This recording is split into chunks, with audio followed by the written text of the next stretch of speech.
My mic has been muted this entire time on the live stream. Oh, thank you. I just realized that. Holy moly. All right, well, we're going to take it from the top. I looked down and saw that my mic was red. So let's start again. Clubhouse, we're going to do a retake. So, peace and greetings to all in the space. I am Ima Yakira Eden, and this, of course, is Honor Life Global Ministries Midday Affirmative. So I greet you in YouTube and Clubhouse land, as well as, sorry, I'm distracted by the chat, as well as Facebook. So before we even begin, I'm just need to offer praise to the Most High Yah. And what I was saying earlier, it's not going to come out the same way because it wasn't scripted. But in my yes, give thanks, Mr. Menelek. I'm like, was I just miming that whole time? Um, in offering praise to Yah, uh, I just began to write down the many names, Yahuwah, Jehovah, and then of course Tetragrammaton. It's the Yod Hey Vav Hey, and when you explore, even begin to consider, like, what is Yod Hey Vav Hey? Um, it's a recognition that this this mouth, this physicality, our human form can't even fashion the word, the name that truly personifies our creator. And so all we have are all of these really distant attempts at doing that. But nonetheless, we offer praise, gratitude, and lots of appreciation for the opportunity to even be a vessel by which the Most High can move through. Also, of course, I'm a part of Honor Life Global Ministry, so I want to just again say greetings and peace to Chief Yuya and all in this space. With that, today we are getting into the idea of the body, and what's in it. So before I begin, peace Akotiyafe, peace Abba Yada Ram, and peace Aki Zach, Aki Darian, and I think I spoke to everyone else after Arlene, everyone else. So before I begin, I think y'all know I always like to begin with music. So today will be no different. We're going to start with Raphael time on Chief Yuya's Yemaya Rise. Yeremai Rise.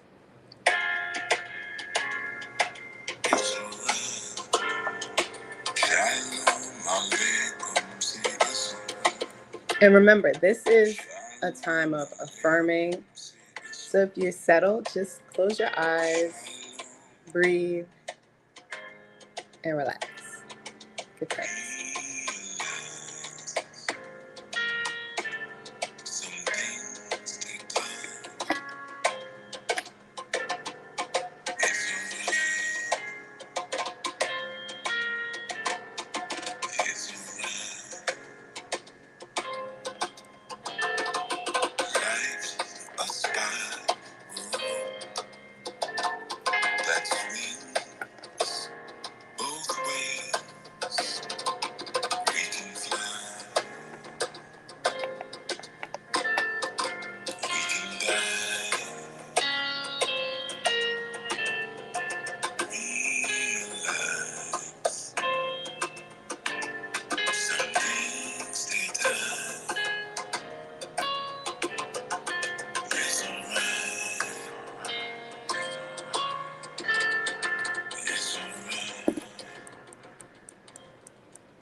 All right. So, of course, for those of you who listen, you know that is just like a third of that song. And I wanted to open with just that piece because in it, in listening to it, I realized, or maybe you all already knew this, but what he's saying in those first few lines connected so much with the idea of our bodies and our bodies being a container. And we're going to dig into, defining, or, not just me, because again, this is a build session. And so I'll hold space for us all to share. I went to the chat and clubhouse. There we go. To share and contribute and build together. And so in this particular song, Chief is speaking. The first thing he says is, Shalom Aleichem, say it's all right. So we're going to open this space. We're going to say peace, right? Peace be upon you, or peace be to you. It's all right. And I thought it was really cool to open with that, because give thanks, Abba Harut. Yes, I'm glad you can hear me. You weren't here earlier when I was not heard at all.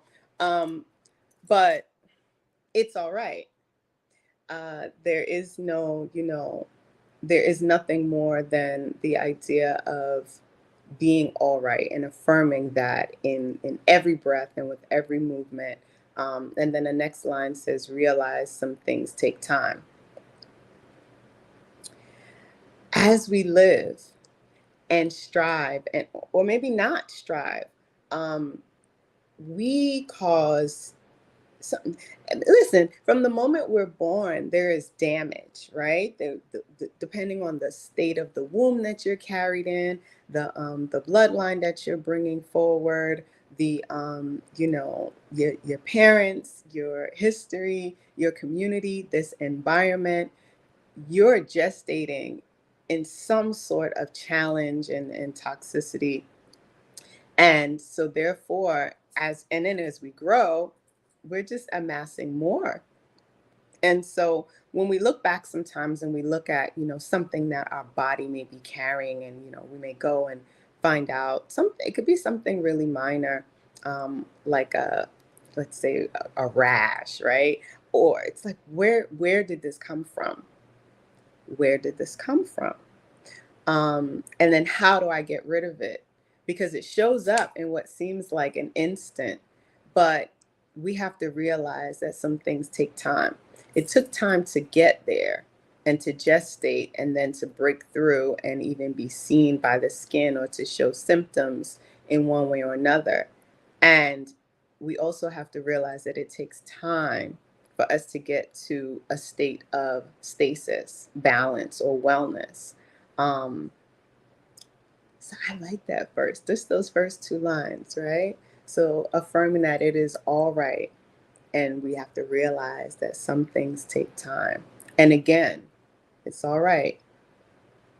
That in and of itself is a phenomenal affirmation for the day, for the strong, and for you to really say to yourself, anytime you feel challenged, anytime you need to muster the patience to actually sit in what you're navigating through.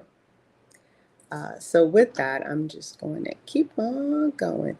The last line that I wanted to speak on is life's a spiral that swings both ways. Okay. Oh, give thanks.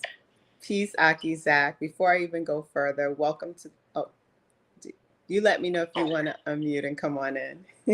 Peace. Peace and blessings. Peace and blessings. Yeah. When you just something as simple as it's all right, right? Just goes a long way from one being ego-driven to trying to control their environment and control everything that's going on around them, which ultimately just wears you out of, trying to fight the stream and the current of life, and as opposed to, it's all right. That understanding the whole thing of impermanence, of knowing that things are not going to last forever, right? Or understanding that, there's a wheel that is, sometimes I'll be on top of this wheel, Sometimes I might be underneath and submerged underneath the water. But I can't be a fool to think that it's going to stay like this. Now, there's no law in this world that tells you things have to get better, right? Things can actually get worse. But now it's just a matter of, like you said, peace, of maintaining one's identity in the midst of chaos. Do I know who I am? Have I know thyself, old man? And do I know myself that when adversity comes, when things may not always look the way that I think they should look, can I still maintain my identity? Can I still reaffirm to myself, I'm all right? It's going to be all right. So whether I have a lot or whether I have a little, I'm all right. Whether I think that I or perceive that I don't have the things that societal norms tells me that I should have, I'm all right.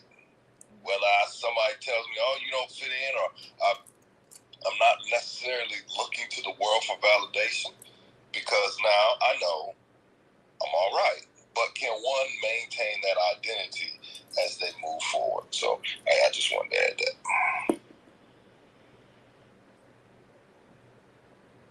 Oh, give thanks and peace, Dr. Ahava. You actually jumped up on the stage as well, so feel free to unmute whenever you'd like to build and contribute to the share. Thank you for that, Aki Zach. Yeah, I would agree that it is the ego that will have you think that you can try to take control, right? You can try to fight against that current. Or even, and I mean, our new way is just so poetic, but it's the idea of that deluge, right? Like you just, you just taking over. And sometimes I don't swim, right? I don't swim, but I do know that there is such freedom and levity in just letting go and floating. Even when the waters are really tumultuous, there's something about like just not resisting and just kind of going with it. I imagine I might be giving, suggestions for drowning, but I think that in those moments, choosing to kind of surrender. Just move, just flow with me here, flow with me. There, within that, there's a state of like calm that you can find in order to get clarity and to make the right decision, so that the way you're moving, while it may be a fight, it's not futile. It's not futile. Like it's not where you're overexerting energy. um and then that, even the idea that we even have it, whatever it is, just acknowledging that it's all right, whatever it may be. um there's, instead of, because when we fight it or when we try to control it, it's like we then take it in, swallow it, and make it a part of us. But it's normally something, that it that we're referring to here is normally something that is beyond us, whether it be a challenge or something that we're aspiring towards. um, we're not able to get there by ourselves. um, and so that was, those were my thoughts. Even that idea of impermanence, like it made me think of like just how temporal this reality is, right? We want things to be like they were yesterday. I was having a conversation uh, yesterday, and I got stuck in where I'm usually stuck in. I just want to get it right. Like, why can't I just get it right and be done? Um, and there is no right. The only right is truly obedience. Just doing as we each are told, moving and governing ourselves within this body as we're instructed, and then having that experience. That is right. And I think I understand it now. That is as right as we can ever be. And it means we're going to be absolutely wrong. Like, think of a newborn or an infant or a toddler. They walk, it's cute. but it's like Frankenstein-y. The head is moving, the arms are like all wobbly. They're not like, am I walking right? They're like, I'm doing this new cool thing. Look at me. So whether it's starting a new initiative, it isn't about, I want to get it perfect, I need to get it right. Every word has to be seamless, and I can't flub anything, but rather, I'm sweaty and I'm nervous, but I'm still going to do this thing. Look at this. Um so that's a bit about how we can, how that desire for control, or being able to affirm ourselves and it being all right, can go from one side to another, as far as something that becomes a challenge to us, or an opportunity for a new door to be opened, or new excitement. Safta Hava, did you want to jump in?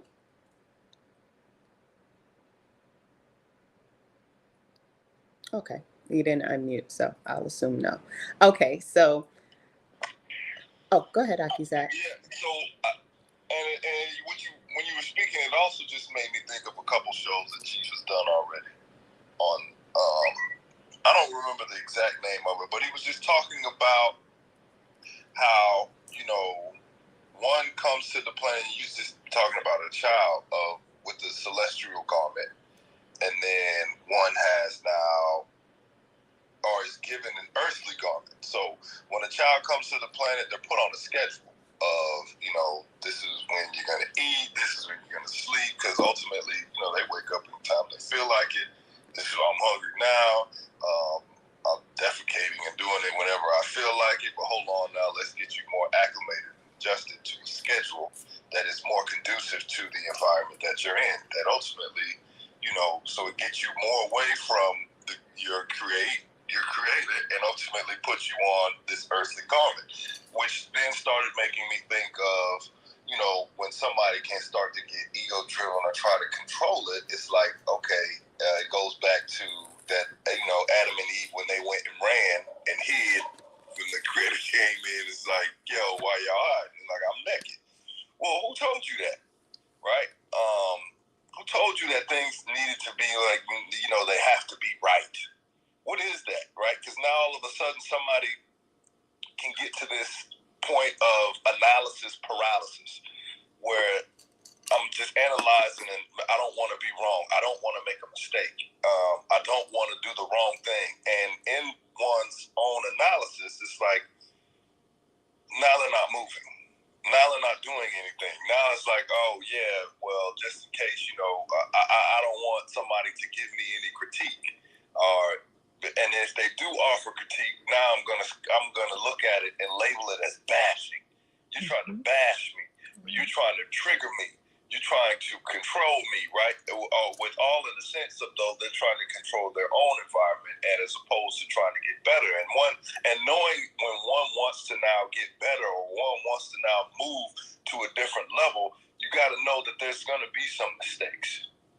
Now, the thing is, and it always makes me think of the serenity prayer, where it's like, God grant me the serenity and to accept the things that I can change, that I can't change, the courage to change the things that I can, and the wisdom to know the difference. And the wisdom to know the difference, because now sometimes get caught up in, well, I just can't do anything about anything because I don't have any control of it, so it just is what it is. No, you have the ability to now start learning. You have the ability to now start picking up something and reading it and joining a community that's going to now hold you accountable to the things that maybe you couldn't see in yourself that now they see. You have that ability. Now, there's certain abilities where, yeah, some things are just going to be beyond you, because you know what? You might join a community like I knew. You're not going to know what you knows. That's beyond you, right? That's totally fine. But can you be willing to just have some humility and say, you know what? I don't know all of that, but I'm willing to now get better, and I'm willing to now say, I'm willing to even get on Clubhouse, and I may say something wrong. That's the thing. Where people just sit and watch y'all. Okay, you go ahead and do it, because I don't really know what they know. As opposed to, you know what, I'm gonna unmute my mic. I'm gonna get on here because I just want to. It's time for me to expand and me to grow. And for me to expand and me to grow, I might have to get over my social anxiety. I might have to get over that anxiety of me not wanting to share or me wanting to be not wanting to be wrong, so people don't have a certain perception of me. That's fine, because the more that you keep looking and saying, "Oh yeah, that's not it," and I'm growing. If my failures only get me closer to where I want to be, they only get me closer to where I want to be. And the more that I sit back and the more that I don't do anything, the more that now I'm stagnant and I'm not moving. But life is not stagnant. It's always vibrating. It's always moving. So how are you now starting to move, and how are you starting to get closer to where you need to be in life? Now, that's just a question that one has to ask themselves, and that is what I wanted to add, and made me think about that while you were speaking. So, yeah. Come with it. Give thanks. Yeah. You touched on stagnation. And stagnation is the worst thing that we can do mentally.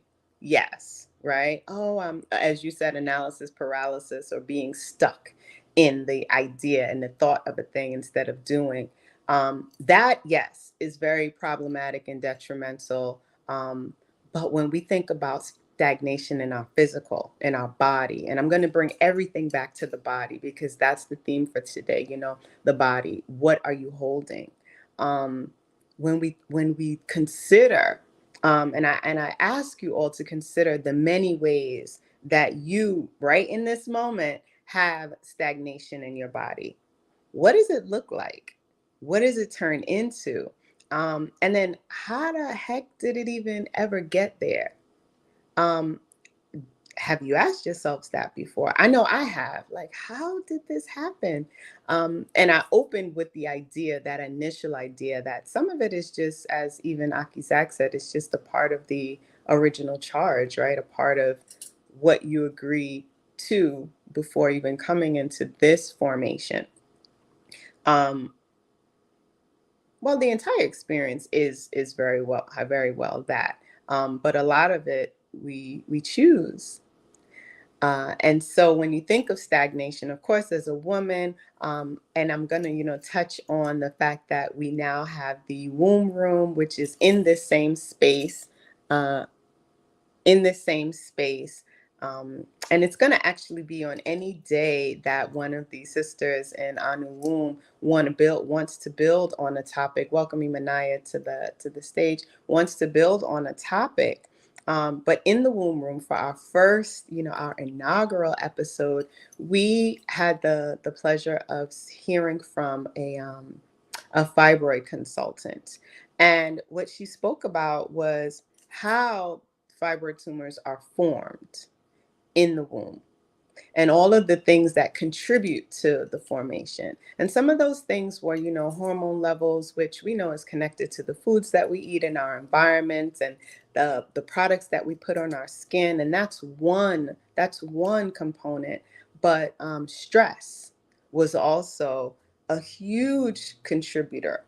Stress and how it turns, what it does to our adrenal gland, and what cortisol does to the body. Those are all factors that are all built on the idea of stagnation.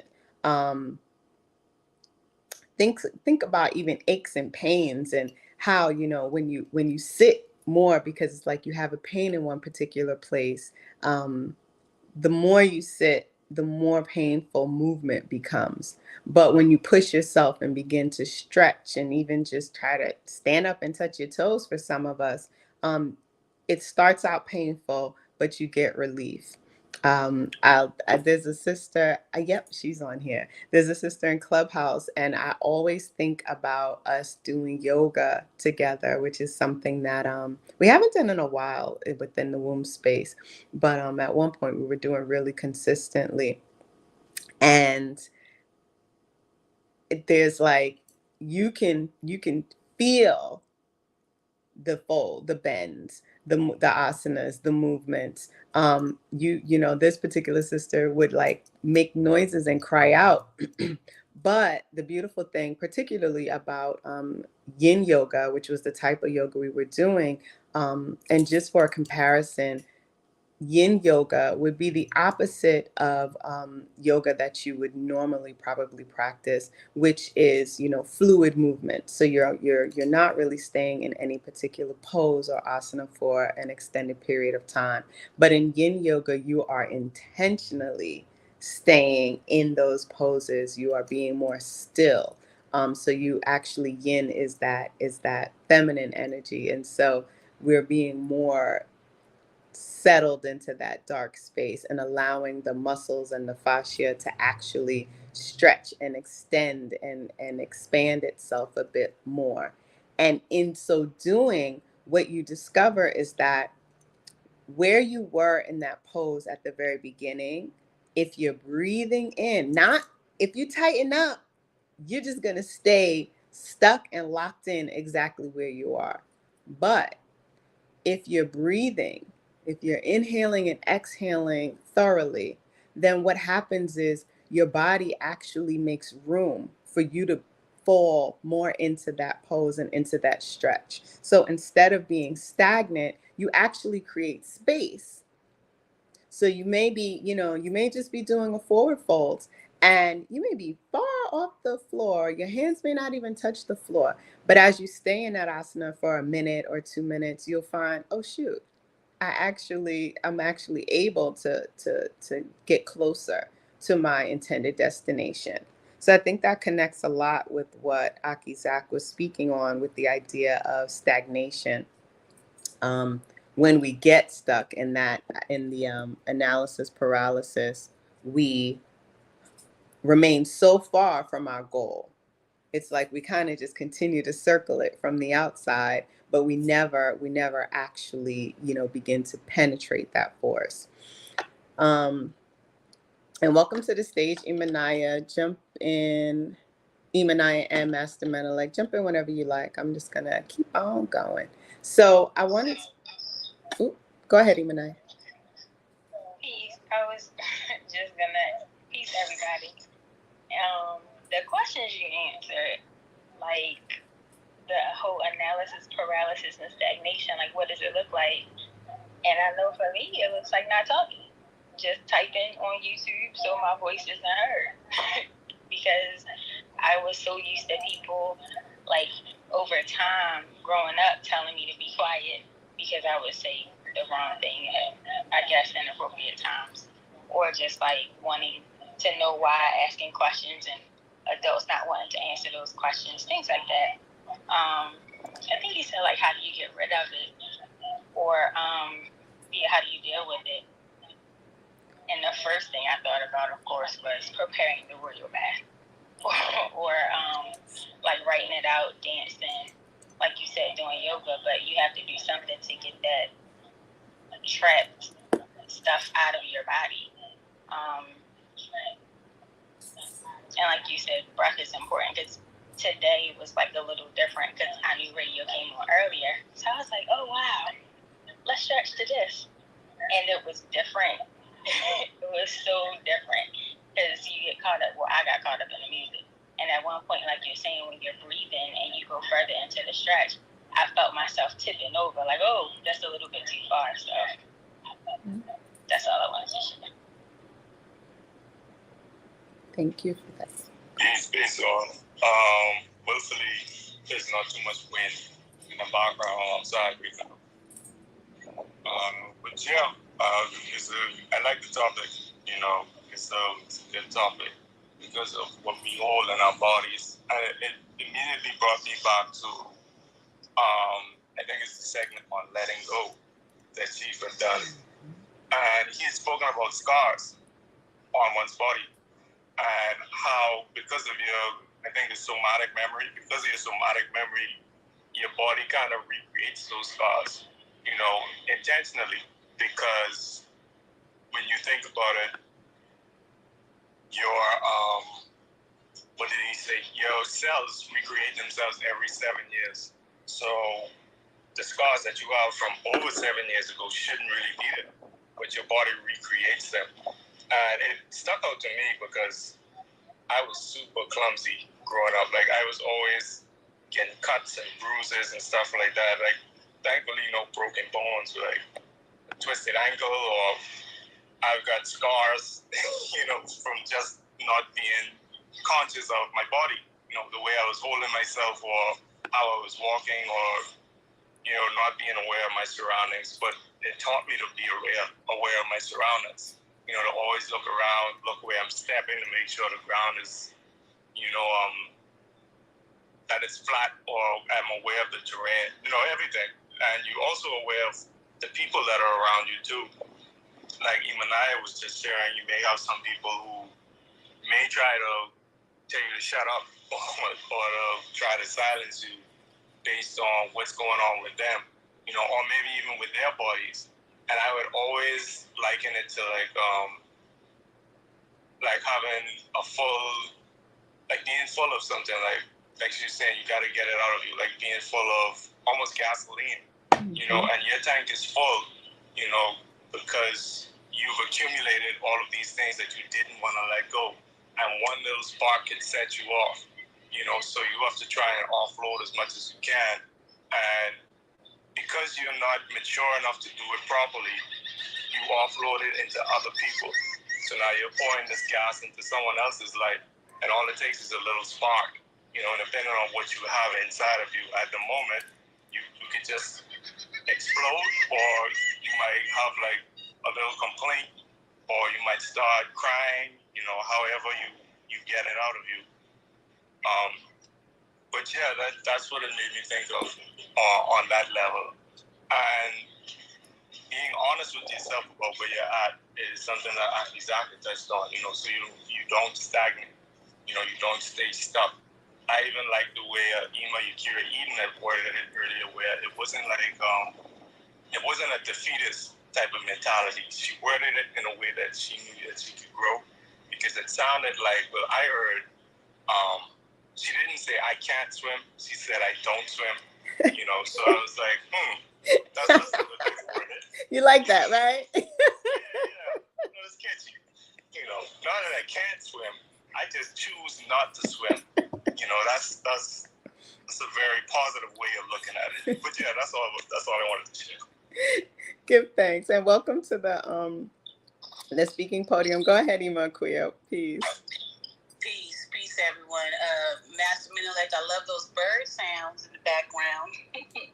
I wanted to go back, and you were talking about doing the yoga, the yin yoga sessions. I was assuming that it was me, but I also know that Hoti Yafe is in the room as well, so it could be her.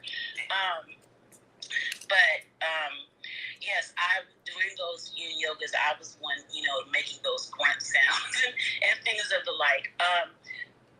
But you were talking about, with each breath, it's opening up space, and you're releasing things. And what I also thought of is,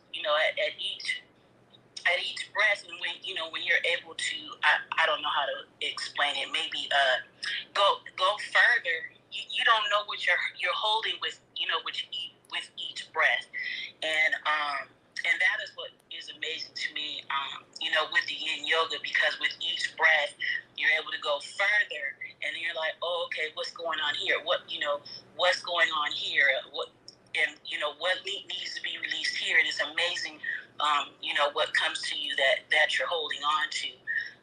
So I just wanted to mention that that yin yoga is extremely helpful as it relates to knowing and recognizing what your body holds. And something else with me, I don't know the medical terminology for it, but there are times where I'll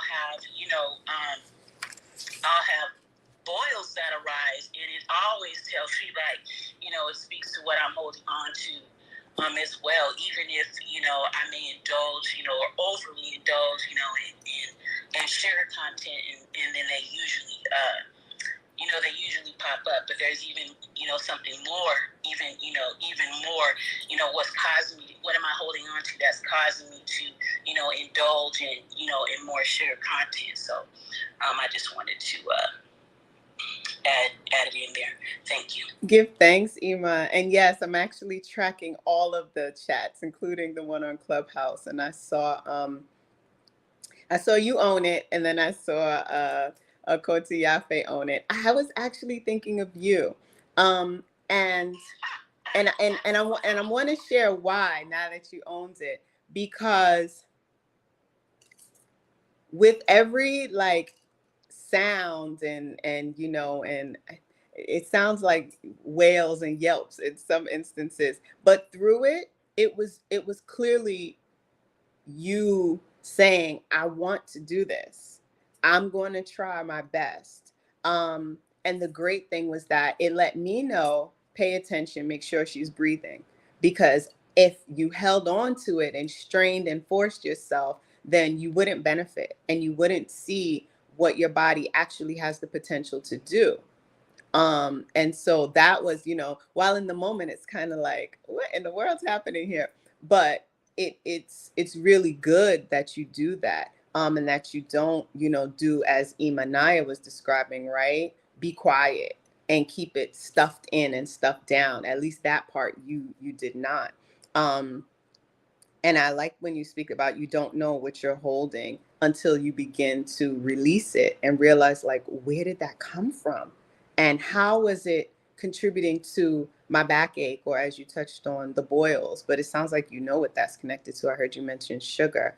And I'm sure there are probably other, other contributors. But that's what this discussion is all about. I did see welcome to the stage, Abba Harut, Akoti Yafe, and Master Mana. Like I thought I saw you unmute again. If you want to jump back in, feel free. Oh no, my microphone. I mean, my headphones were doing the thing, so I was trying to fix them. Oh, okay, no problem. So what is the body? We didn't even get into it. I'm glad that the conversation is just flowing organically. So, in Anu, and if you don't know, I'm gonna share. I'm gonna share some, some things, some fundamentals. Whenever we are sharing or building, whether publicly or in our internal private space, there's always the standard that Chief Yuya has presented to us to start with the concrete and then work our way to the abstract. So you'll find that we're often defining things, like really things, that words, not things, but words and themes. And so I thought, like, well, dang, define the body? It's the body. Like, you know what it is. But I said, you know what? Nope, I'm going to stick to the formula. So let's define body. Um, and I actually found the second definition. I like it a lot. So, of course, the body is the physical structure of a person or animal. And, the body includes our organs, our skeletal system, and the biggest organ, right? Our skin. But then I found this other definition. And it says the body is the entire material or physical structure of an organism, especially of a human. The entire material or physical structure of an organism. When I don't know about y'all, but when I think about what the entirety of my material is, it's actually kind of scary, because I know that includes all the things that I'm carrying that I don't even want. It is the totality of the material. So it's kind of like, Aki Zak.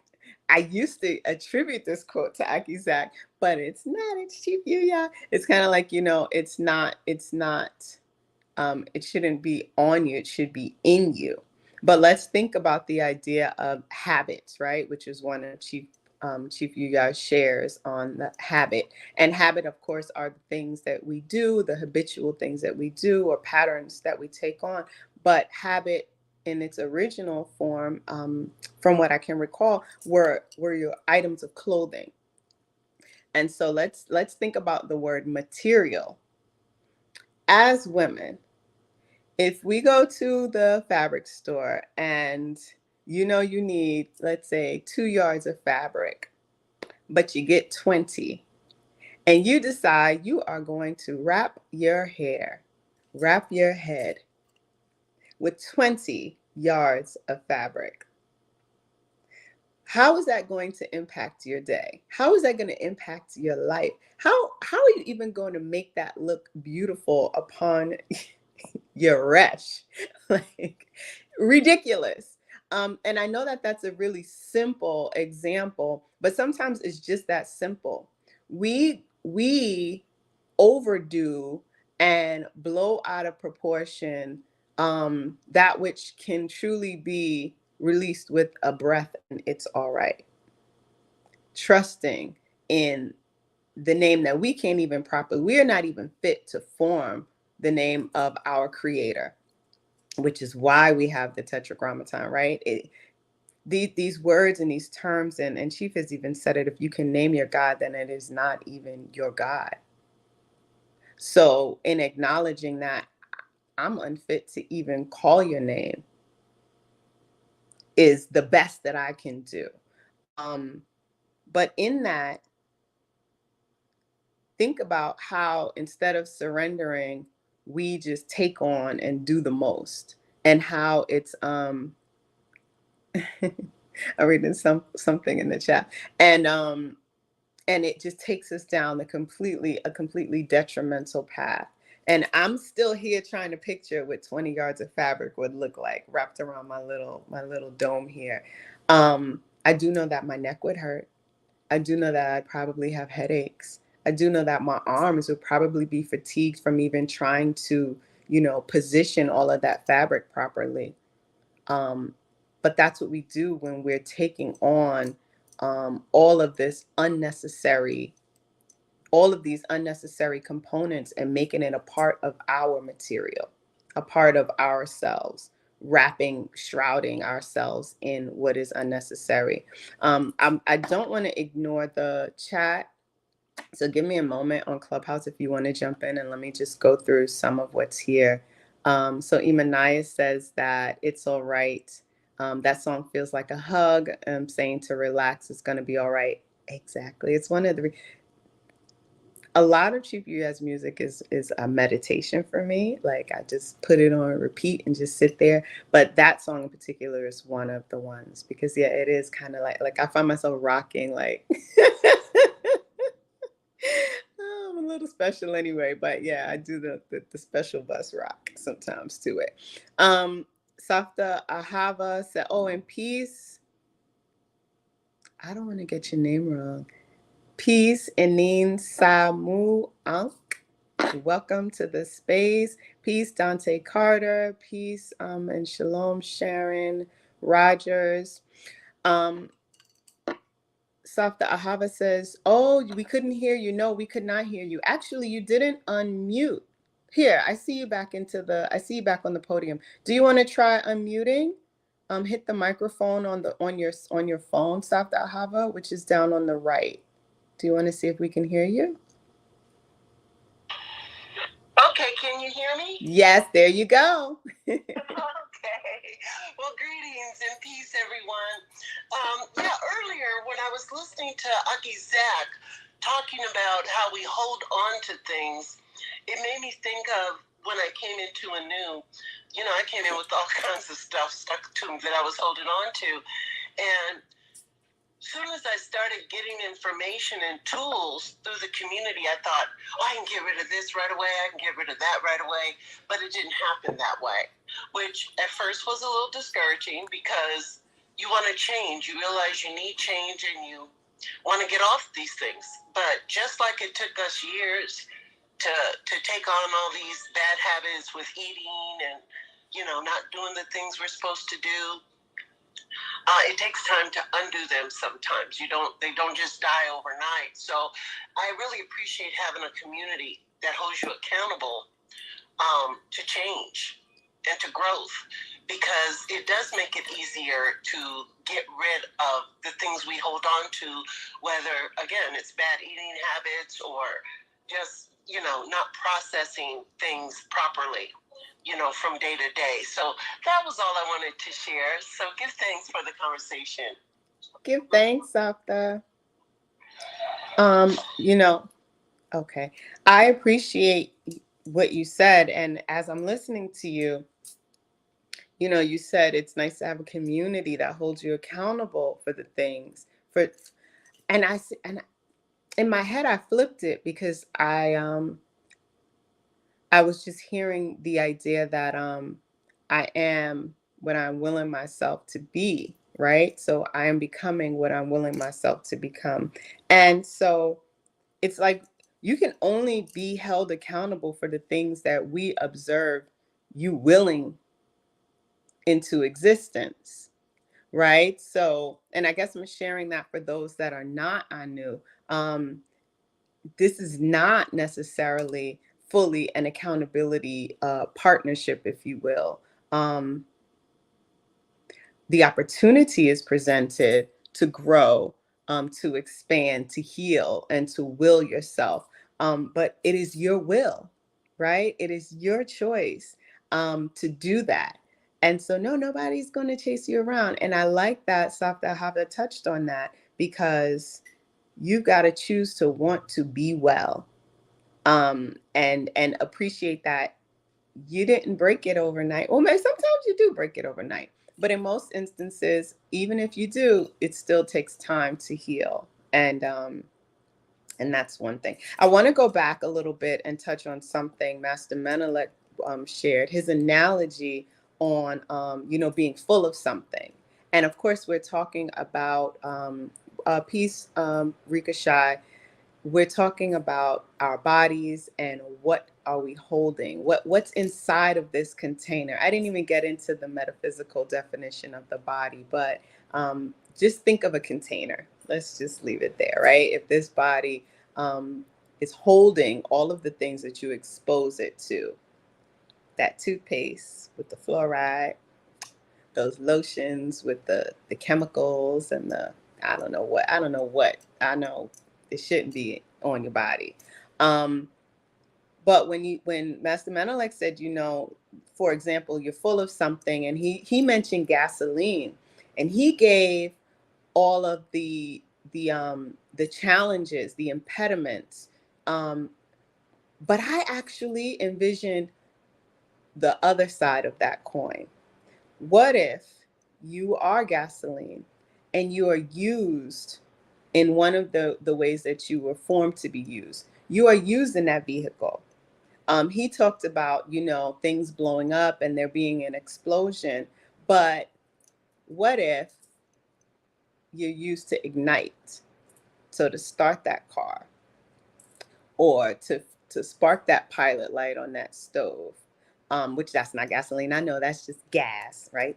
But either way, what if instead of it being adulterated, it's used, even though yeah, in a negative way, it's used to actually drive something forward or to be the fuel. So again, when we think about what are we holding or what is inside of you, it's not necessarily just those detrimental negative components, but how can you take what's inside of you, even those things that can be challenging, like Safta Hava said, I came in with certain conditions, and I realized that there were ways to get well and to be better and to do better. So it's not just accepting that, oh, this is the only way it can be. And then that's fueling her growing and expand her choice to grow and expand in this space. So how can that gasoline spark something inside of you? How do you then use this vehicle, this car, this machine to drive forward, to move forward, to continue to climb and to explore? That was a little bit of what I thought of with that analogy. Come on through. I see you, Kotiafe and Abba Harut. Good, thanks. I was like, let me just get it one more. I feel like if they could see it. Peace, living. Everyone can hear me. Peace, everyone. I'm gonna backtrack a little bit to the yoga example, because it made me think of something both you and Aki Zach said about stagnation. And I'm like, it hurts. It has to hurt if it's gonna heal. But that that hurt, that pain, like when we're stretching into that yoga, is because the muscles have been stagnant. And that moving into those yoga positions, those stretching positions is forcing the tissue to like expand, because they can expand. They're made to be able to be flexible. But because we have not used them in that way, they've become stagnant. So then I thought of, I think it was a midday affirmation a few strongs ago, and in the chat, no, it was not a midday affirmation. I think it was a movie breakdown. I don't remember, but it was in the live chat on YouTube, and she said sometimes the stagnant water, and somebody correct me if I'm getting it wrong, like the stagnant water can be good. And I thought of that idea of it being good when you lean into it, right? Like maybe when we're supposed to learn something from it. So if we're moving into, like, you know, using the yoga as an example, like leaning into those positions and forcing the body to stretch, that's the lesson that we learn from that stagnation. Oh, if I do this, if I don't work out, if I don't, you know, dig deeper into whatever my issue is, then it's not going to be fixed. So I was thinking, like, in that way of looking at stagnation, like confronting it, you know, and the fact that it's there being a way where you can flip it as you need to. So I just wanted to kind of share that and my kind of thinking on like linking those two concepts together. And then there was the other part, and I don't know if you're gonna go deep into this, or stop me if you are, about the body. And you know, in Hebrew it's guf, it's gimel, vav, hey, so feet. And we know gimel means like foot, or to walk, or to carry. And as we're talking about like what we carry, like it's right there in the actual word, like the actual letter, or gimel, what we carry. And then that vav is like the hook or peg, and those were used to, you know, secure the tent. So what are we securing ourselves to that we don't need? What are we carrying and hooking ourselves to that we don't need? And then mouth, like how are we speaking ourselves into them or out of them? And then as an example, I can't believe I'm about to share this. So on Yom Shishi, I had an experience. I don't know if anybody has ever seen the film Idle Hands.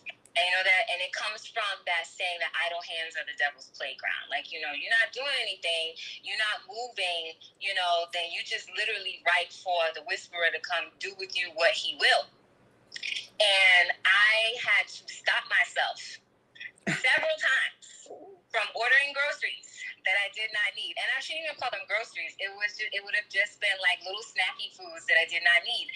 And it was like, what is inside of me? What am I carrying? And what parasite is moving throughout that is forcing me to want to buy these things? And I had to, you know, literally like have like this moment where it was like, stop. I deleted the cart. I think it happened 5 times. And then I went over and it kind of crept back up again. Oh, you need to get this. I needed like literally something that wasn't food. Like, oh, I need to get some Red-X, you know, so it could pour it in the, you know, the toilet for the septic tank or whatever. And as I'm going on Walmart, instead of ordering the Red-X, it was like, oh, I want this, I want that. I was like, it's happening again. It's those idle hands. And so it was like, what's inside of me? What am I still carrying that is trying to get out? And at the same time, because I was able to stop it, you know, how was I using that gasoline that you for good, you know, to ignite and burn out whatever that voice or that spirit, demon, food demon, whatever you want to call it, whatever it was, to reverse that situation or just stop it before anything happened. So I just wanted to share that. Give thanks. Peace. You know, I wanted to one, give thanks for this topic. This is a beautiful topic. This is one of my favorites. Because, you know, of course, when you, Emma, when you had this topic, the body, what are you holding? And what amazes me in my strongs when I'm out and I watch, I noticed that, you know, and I appreciate what Aki Zach was saying about stagnation. It's amazing that I look back 20 years ago and the number of wheelchairs, it's funny. These wheelchairs have elevated, okay, to the point where I remember the regular wheelchairs, you see the old wheelchairs in the hospital and everything. Now these wheelchairs now got motorized, they got lights on and everything. And the interesting thing about it is that people, one of the things I understood, that when people don't use those certain parts of their body, like you can't walk or you lost a limb or something like that, and now you're using this mobile device to carry you around. And then, of course, the stagnation sets in where the weight gain, and I'm noticing with obesity today, and whoa, and it's so interesting because what I appreciate what Saka was saying earlier is that in Anu, we're held accountable as you're building this body. Yes. And so what I wanted to add to this discussion is, and had me go back to the Anu way with the body temple, and as it states, when the body is abusively used as a tool for lower mind satisfaction, we weaken the integrity of it.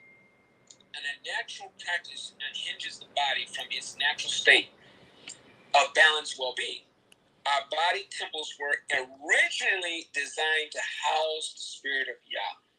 When we stay true to the integrity of Yah's original enterprise, we reinforce the accurate formula which will sustain optimum health in the body and lively attendance on earth. But what I love about that statement that was mentioned in the Anu Way is that it's interesting that in the world that we see, no one wants to, everyone's comfortable being stagnant. And the medical industry, they're building on stagnation. They're building on poor health. They're building, it's like, it's natural to be unnatural. And so what I appreciate about the topic is, what are you holding? If we don't hold that breath, and it was mentioned about yoga, that if you don't utilize the breath, and if you don't utilize these movements, the stagnation builds up, and then before you know it, it's not able to house, it's not able to move, it's not able to be flexible. And one of the things I realized about getting older is that the body, if you don't use those movements in your body, not only the stagnation sets in, but also your limbs start, you're not able to move, or you're not flexible. That's it. That's the word I'm looking for. And so if you're not being able to be flexible, then the question is, can you be flexible with the uncertainty? When we said earlier about the stagnation, stagnant water. And if the stagnation settles in and it continues, then it rots and it deteriorates, and then now you can't utilize the time that where you were here in your purpose.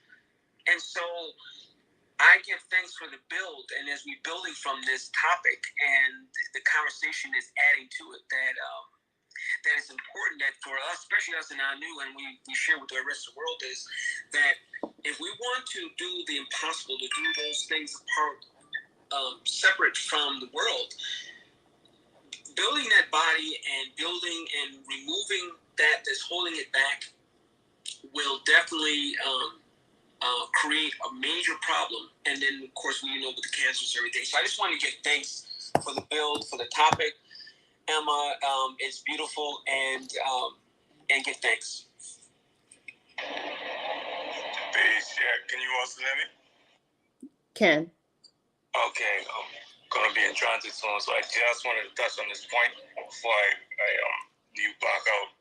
Our Harut made a really good point, dealing with the motorized, like people on those motorized scooters, because like we don't have those over here in the Bahamas. People, but you don't see them too much. Like the only reason someone's in a wheelchair is either because they lost a limb, like you were saying, or like it's broken and they're waiting for it to heal up. Like you don't see people sitting in those seats because of all those machines because of obesity. That was it always fascinates me anytime I travel to the States. When you see people like that, you go to Walmart and they have them ready, like you could rent them. And it's like, yeah, you're making money off of sickness. You're making money off treating a symptom, as opposed to getting to the root cause. And what you're holding is like the root cause, and what we tend to do, like with Sister Yafe was sharing, like you might address a symptom, and you might block out a symptom for a certain period of time, but after a while it comes back because the root issue is still there. Those parasites are still there, and oftentimes we may think like, what is wrong with me? And we immediately go to the mind, but sometimes we put too much emphasis on the mind and neglect the body, like it's something that you're not supposed to pay attention to. And as a result, you don't get to the root because it's both your mind and your body. Like Chief had said in My Odd Words, it's bi-directional. Your emotions are like a result of your bodily experience, and your thoughts are a mental experience. And like you were saying in the piece on silence, the power of silence, if you don't have your mind, body, and spirit, like if they don't agree, then you can't really hear the voice of the Most High, because there's always something like there's too many voices in your head. There's no silence, Mm-hmm. So that was something that Sister Yafe had brought up, because I had similar experiences where I'm craving something that I thought I was done with. Like you could walk by something like I don't know, fried chicken. It's like, oh, that smells good. And to take it off. But yeah, you walk by something and you be like, what's wrong with me? It's like, no, your body smells it and it knows that it's gonna taste good somatically, but mentally that it's not good. You're gonna mute it out because it's gonna get loud. Yes, the winds have taken over. But give thanks. We definitely. Oh, wait! Everybody's unmuting. Come on in. I'm watching. I see y'all. I wanted to jump in on what piggyback off of what Abba Harut and Master Menelik had said in as regards to those who are using a wheelchair. And those who are obese, even those who may have a broken limb, using the wheelchair, but even moving further, I deal with patients and workers' comp where they have injuries, and they may have the use of a cane, or they may have the use of a sling or something, and all of those things are needed for a certain amount of time, to allow for healing. But then at a certain point, those things need to be removed so that you can, so you can go back to get yourself back to, to normal, the best that you can, right? So, what I find is that, obviously they become comfortable, and then they become reliant on a device. Because they don't want to feel that pain, and they end up holding on to that pain rather than doing those movements that are needed. We can reference that, or liken it to yoga or something. You do need to move and stretch those muscles and things. And so they hold on to those things, and they become comfortable in them, and never releasing the pain. Like sometimes you have, like Yafe had Ahoti Yafe had quoted. What did you say? You can't heal without feeling the pain, right? So, a lot become reliant, and never fully heal, and never get back to their baseline or their normal. Give thanks. Yes, I was just going to add on about the hover rounds and the wheelchairs, And it's so it's crazy because when you're in public health, the healthcare, there's also a point where you want to be empathetic when you see things, because it's like, well, I don't know what's happening.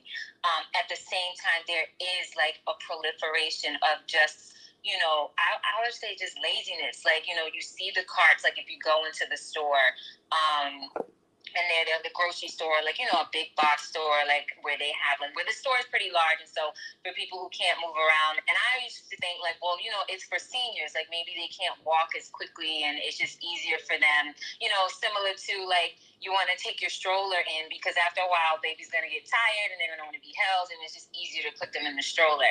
But what I see more are people who are obese, morbidly obese, and sometimes not even so. It's just the laziness of wanting to walk. And I'm like, well, did you even realize, like, even the small bit of walking around the store will help, you know, bring down some of the weight. But there's like this refusal to do so. Like, and as I said in the chat, like, I've almost been run over on the street because those jokers have horns on them now. And I've almost been run over in the street with somebody coming down with a hover round and get out of the way. And I'm like, well, you know, if you're moving that fast, maybe you should be in the street with the cars. Like, you know, if it's that serious. But it's just like it becomes this point of like also like inconsideration for everyone else around you, because I'm just going to use this car because I feel like doing this, because I don't feel like exercising out the body and digging into like those stagnant parts, or because I'm afraid of the pain, you know, whatever it may be. I'm just gonna, you know, move around where everyone else is inconvenienced. So I just wanted to share that, and it may be unpopular to say, but that's the truth. So there's this man in one section of the city where he can be seen on his hover round that has flags on it. He got a radio, it's got speakers, and he be getting it. Just moving down the street as fast as cars. But what y'all said made me think about, like, I like the part about movement in the Anuet, because it talks about the actualized energies, the materialization of truth. Through your eye movement and exercise, we're given a chance to recognize the truth about eating, fitness, focus, will, awareness, and more. So it's like, that's what makes daily movement so important, because you can see yourself, whether you're able to do something or unable to do something, and you push yourself to do it instead of deciding, okay, it's too hard, let me just go grab a burger. And like, speaking of burgers, because you mentioned food, that was one of my cravings recently. And I was like, oh my God, I can't have a burger. I just, no, it's gross, it's disgusting. So I made some black bean burgers. Oh my goodness gracious. I had the whole experience of like the burger and, you know, the juiciness and all of that, you know, goodness that I like from Red Robin at home, because I made it myself like the healthy way. But the point is, like, just the movement part is so important every single day, so you can see what you can do, what you can't do, your limitations, and what you're willing to push past or not, and just get up around. Greetings, peace everyone. Hopefully you all are doing well today. Peace, Ima. Just so you know, Ima Sequoia, your mic is a little bit low, so if you're able to turn the volume up. There we go. Can you hear me better now? Only slightly.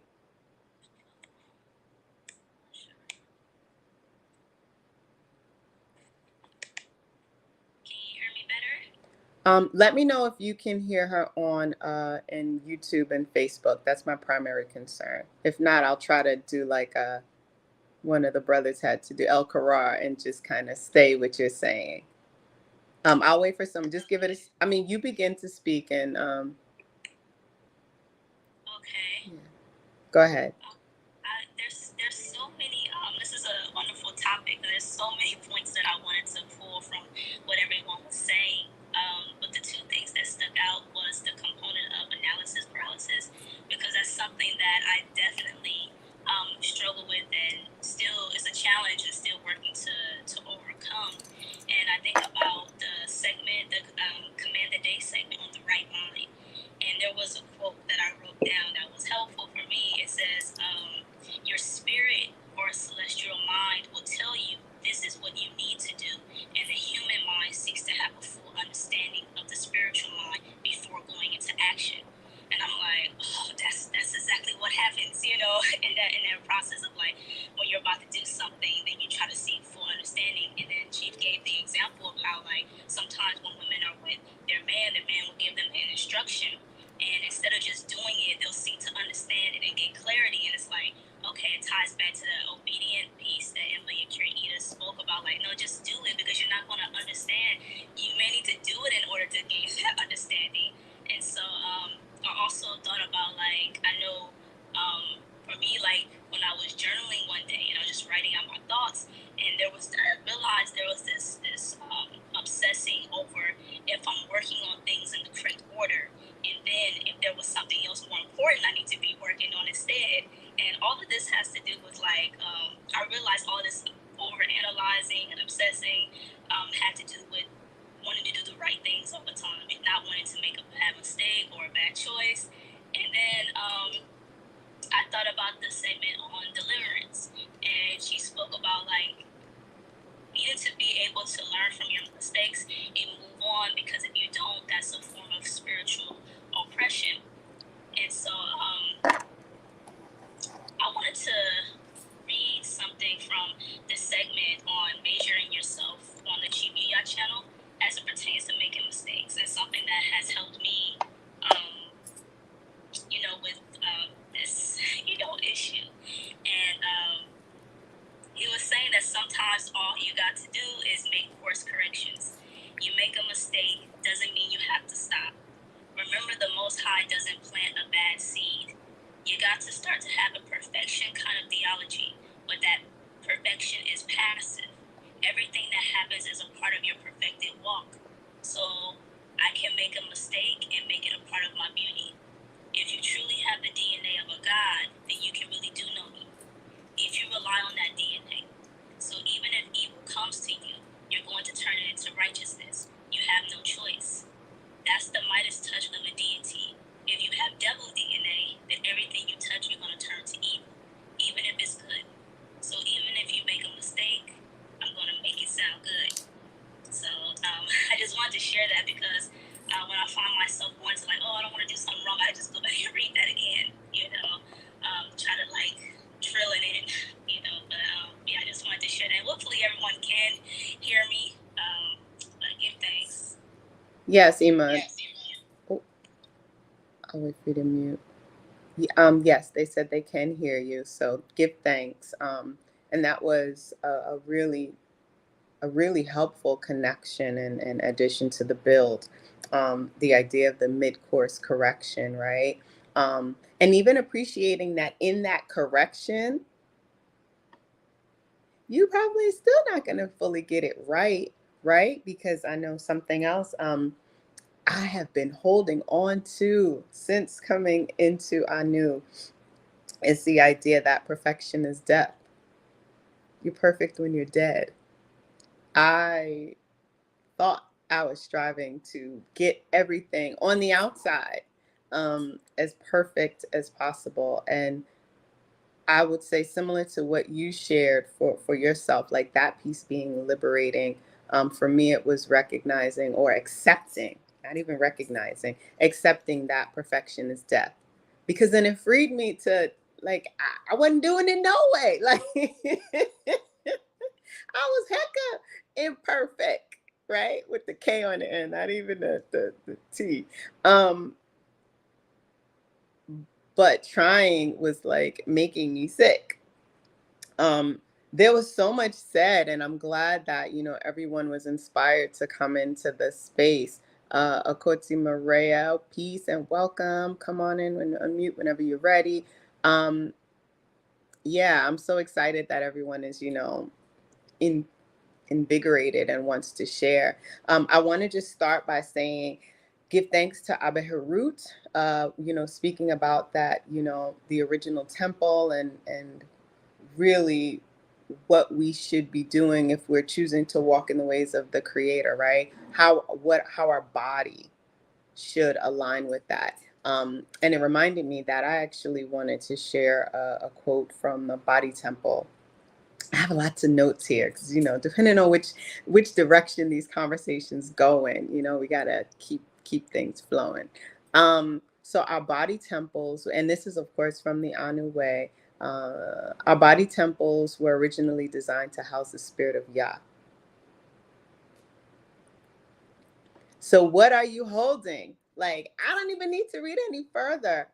What are you holding? What's in that container? Is it the spirit of Yah? Because if it ain't, then what is it the spirit of? And maybe a simple way of discerning that is, what are you eating? Like, I know earlier I focused a lot on, topical applications and, what you're brushing your teeth with and what you put on your skin. But what are you eating? What are you taking into your body? What is the consciousness of those beings? Do you even know? But in that line alone, it's like, okay, if this is what my body temple was originally designed to house, that doesn't mean that that's what's actually there. That doesn't mean that that's what it's housing at this moment. So how can we get there? I don't have the answer to that, right? But it is laid out. It is laid out for us. So you know what? I guess to some degree, we each have the answer, because the answer is what I said earlier. I do have the answer. I lied, y'all. It's obedience. The answer is obedience. Bing, bing, bing, bing. Oh, that's what you call active growing in the moment, because yeah, that is the answer.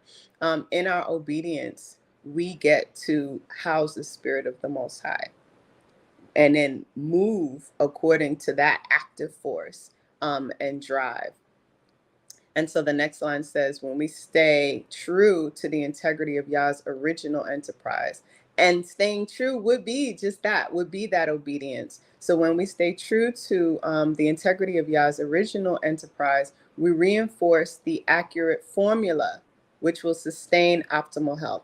Literally the same line that Abba Harut read, right? So we talk and I knew about streams of consciousness. He didn't know what was in my notes. I didn't know what he would share, but we touch on the same excerpt from a really comprehensive and dense, tome, the Anu Way, and take it from some, varying perspectives. So it's like, can you even have optimal health if you're not aligning yourself with the original design? I know I'm posing a lot of questions. Can you? I think it's Aki Zach who gives the example, even though I heard Master Menelik say it. Or maybe again it goes to Chief. So I'm just gonna spread the love and give everybody credit. But it's kind of. It's me. It's me. It was you. Okay. All right.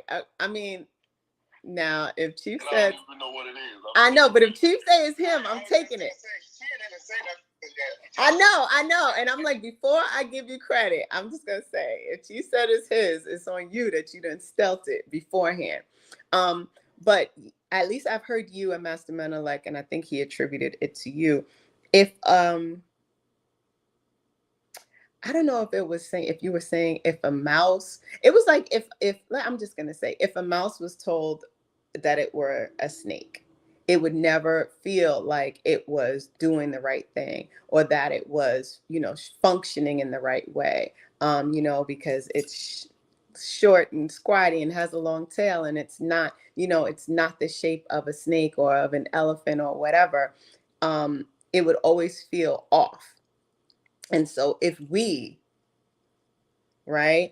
our bodies, or our body temples were originally designed to house the spirit of Yah, but we're housing the spirit of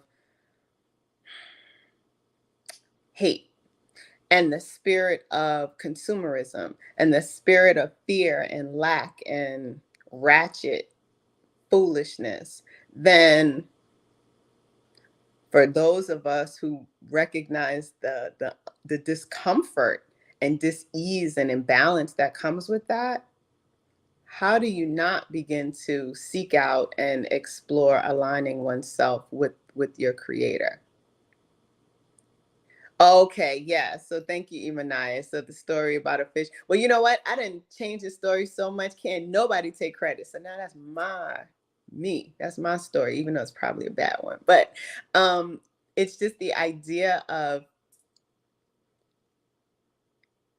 you know what, better than the idea. Let me go to I don't even have this quote. I don't need to write it down. I love the statement in the Anu Way where it says that woman is made to be free.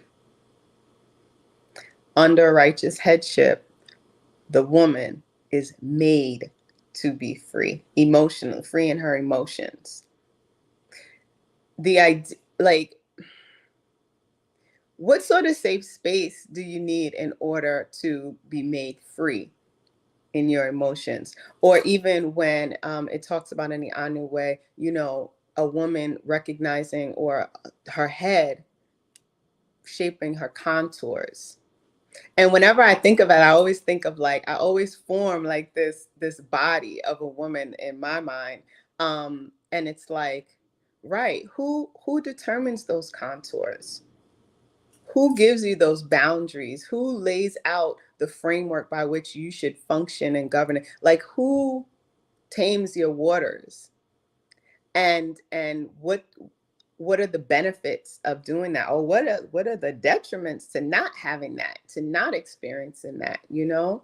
You just waste away and wind up going all sorts of places that you don't even need to go as a body of water, and within your physical body. I haven't even been looking over here. So if you unmute, just hop on in. I'm going to keep going. Oh, okay. Let me build with you real quick, because I appreciate what we're building on. I think that, you know, as you were mentioning about the temple of Yah, the Yah's spirit dwelling in that body, what does that feel like? So now, if we, you know, that's the thing for us and I knew as well as those outside, is that when we cultivate that, and I think of the part of it I really appreciate is like let's say a clean house, or a house that's uncluttered and doesn't have all this stuff in it. So now the Most High can come and dwell. But if I got all this cluttering, I got these newspaper articles, I got that wheelchair that was said earlier that could go faster than a car. If I got all these little attachments, all this stuff in a room, how can Yah? Where's that space where Yah in that body? Where is he going to reside at? Because there's no room. Because why? We filled it up with bad diet. We put in stuff. So when I share with my clients, and I explain to them there's some stuff that I had to let go. And it's like, and I think back about that. It's like, if in order for me to build this relationship with the Most High, I can't. And again, going back to stagnation, going back to movement. Am I moving? Because the Most High is not stagnant. He's always moving. He's always in motion. And so that's why it's interesting when people in religion, or with people with these hang-ups about my God is better than your God, or my Buddha, or my Jesus, or this and that. And then it's like, okay, well, where's Yah at in all this? And so going back to that space of the body. So now, if what you were reading off of in the Anu Way, if Yah is supposed to inhabit this body, where is it going to reside? Is it going to reside in the bathroom, or the kitchen, or a little closet?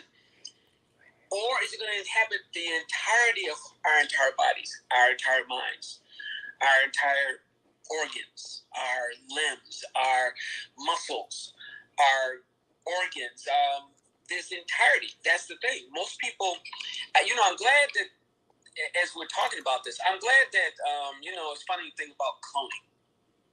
It would be interesting that, as we see, we're talking about obesity, we're talking about all these cluttered stuff that we put in the bodies and so on. And, it's amazing in the West that if they had the chance to change their bodies and get another body, and it's like, okay, well, I can't use that one, so I'm just going to have a wardrobe of clones, and I can just put this body on, and I wore this one out last week, so I'm going to put this other one on. And it's amazing because we're only given one body. We're only given one source. And again, going back to what it was says that about our body temples were originally designed to house the spirit of Yah. So now, if we imagine and we cultivate and we bring that, and we manifest the, like you said, obedience, commitment, we do that, then this body is lively. It's got energy. It's got movement. And then that way we can dispel all the stagnation. We can dispel all of the confusion. And so I just wanted to give thanks for the build, and as we continue to build from this segment. Peace. Can I jump back in again? Yes, and to add to that or piggyback off of that, just thinking about, we know that our bodies are originally made to house. Yahweh caused me to look back into Ami Way, where it says our body should never impede your ability to complete our purpose. Mm-hmm. And then skipping down, all mediums need a particular kind of maintenance and propulsion to function at optimum expectations. So while we house, the spirit of the Most High, our bodies are used as, if we're not taking care of it, then our bodies can't be used as that medium from, channeling or allowing, bringing something, from nowhere, to somewhere, from the, the seen, to the unseen, because we use our bodies, to manifest. And if we're not able to do that because of, what we're putting in it, or what we're doing with it, then we will not be able to, fulfill or complete our purpose. Give thanks.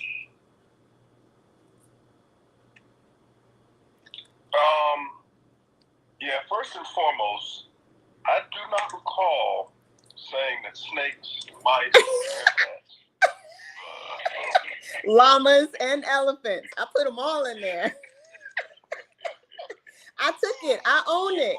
I said it was mine. Okay. Go on and unmute. Mute out. Mute out. I was copying you, so can we circle right back to you? Anyway, what we gonna do? We gonna get at the chick. No, we are not. No. I own that one.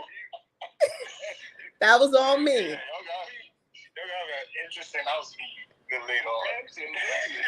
She was paraphrasing. Definitely paraphrasing. Totally fine. We totally know what you're saying, Different creative license, that's all. Yeah.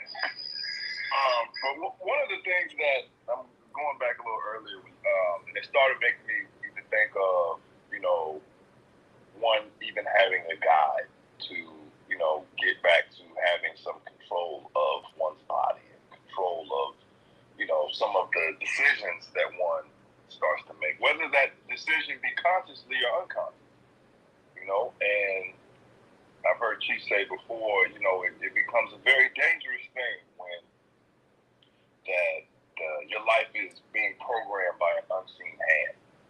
And sometimes one may be like, I don't know why, why do I think about money so much?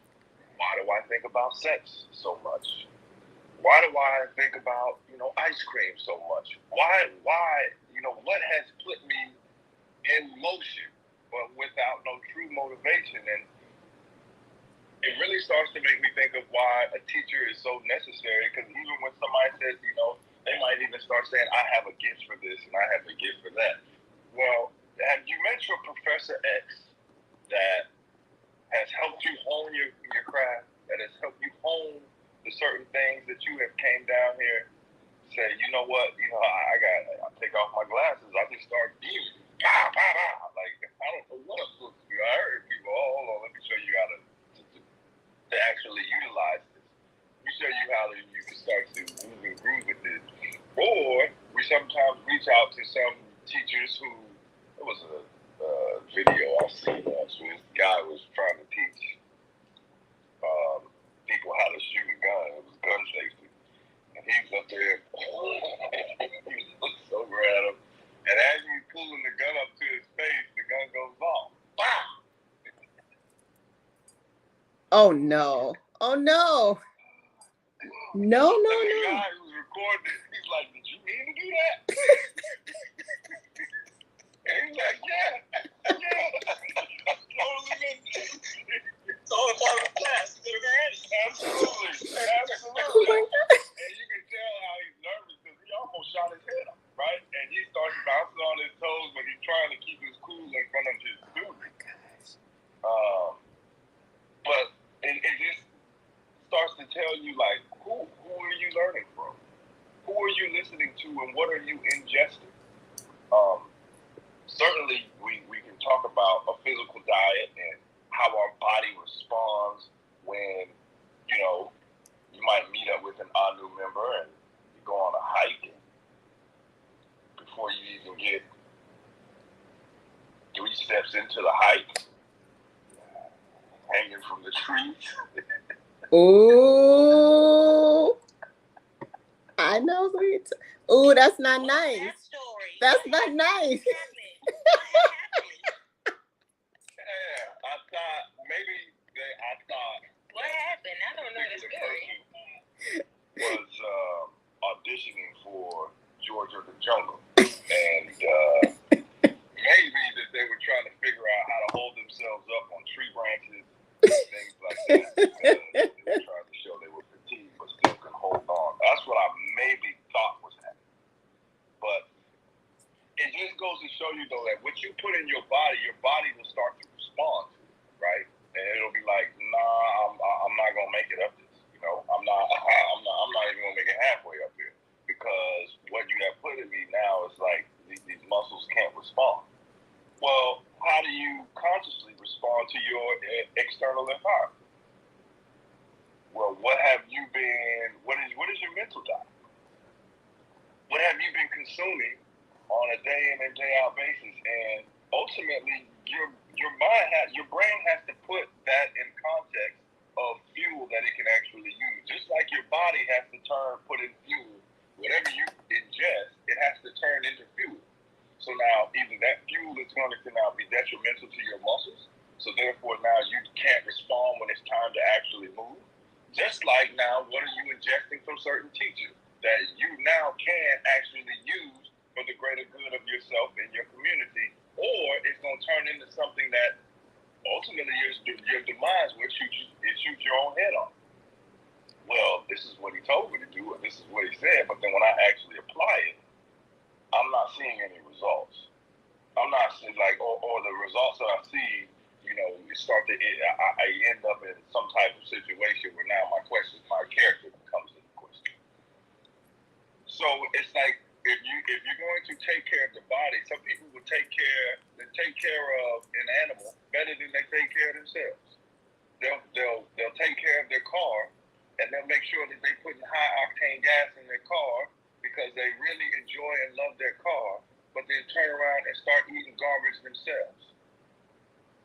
If they spend a lot of money on something that they perceive to have high value, then they'll take care of it. But then now, why don't you value yourself in the same way? You have the power and the ability to, Chief was speaking about with the Ruach Kodesh of squeezing water. Squeezing water. How about that? How about that? All right. So now what type of value are you placing on things, and then what type of value should you start placing on yourself? And I don't mean that in an arrogant way of, I'm better than all of these clowns and everybody is beneath me and you're not practicing any humility. That's not what I'm saying at all. But what I'm saying is, when does one start to put things in perspective so that now you can start moving and grooving and breathing the breath of deities, walking either on the street or on the sidewalk or in the city around Hufflecraft. I'm wondering, how long ago did this hike take place? I don't know. Maybe we should try to find and track down the Anu member who quit maybe 5 minutes into it. You know what? Mute out, sis. Mute out. We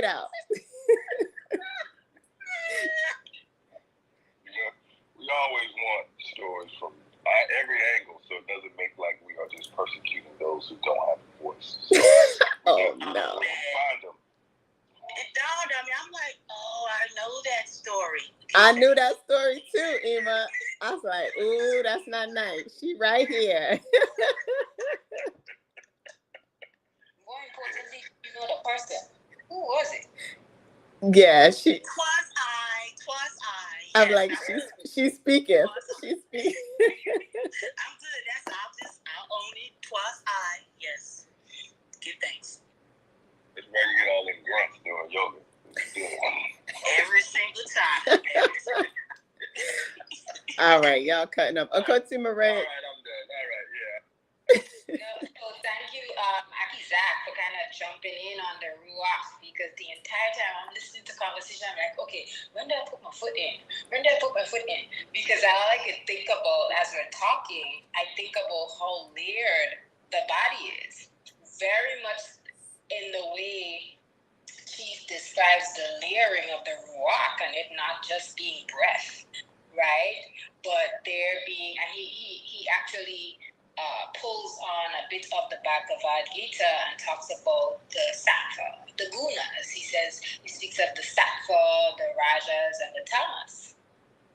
As I kept thinking about how, again, going back to how layered our body is, you speak about the skin, but then even beneath the skin, there are other layers of skin, right? So we see the physical part on the above, but then there's another layer of physical skin that's outside of our view, but it's still present, you know?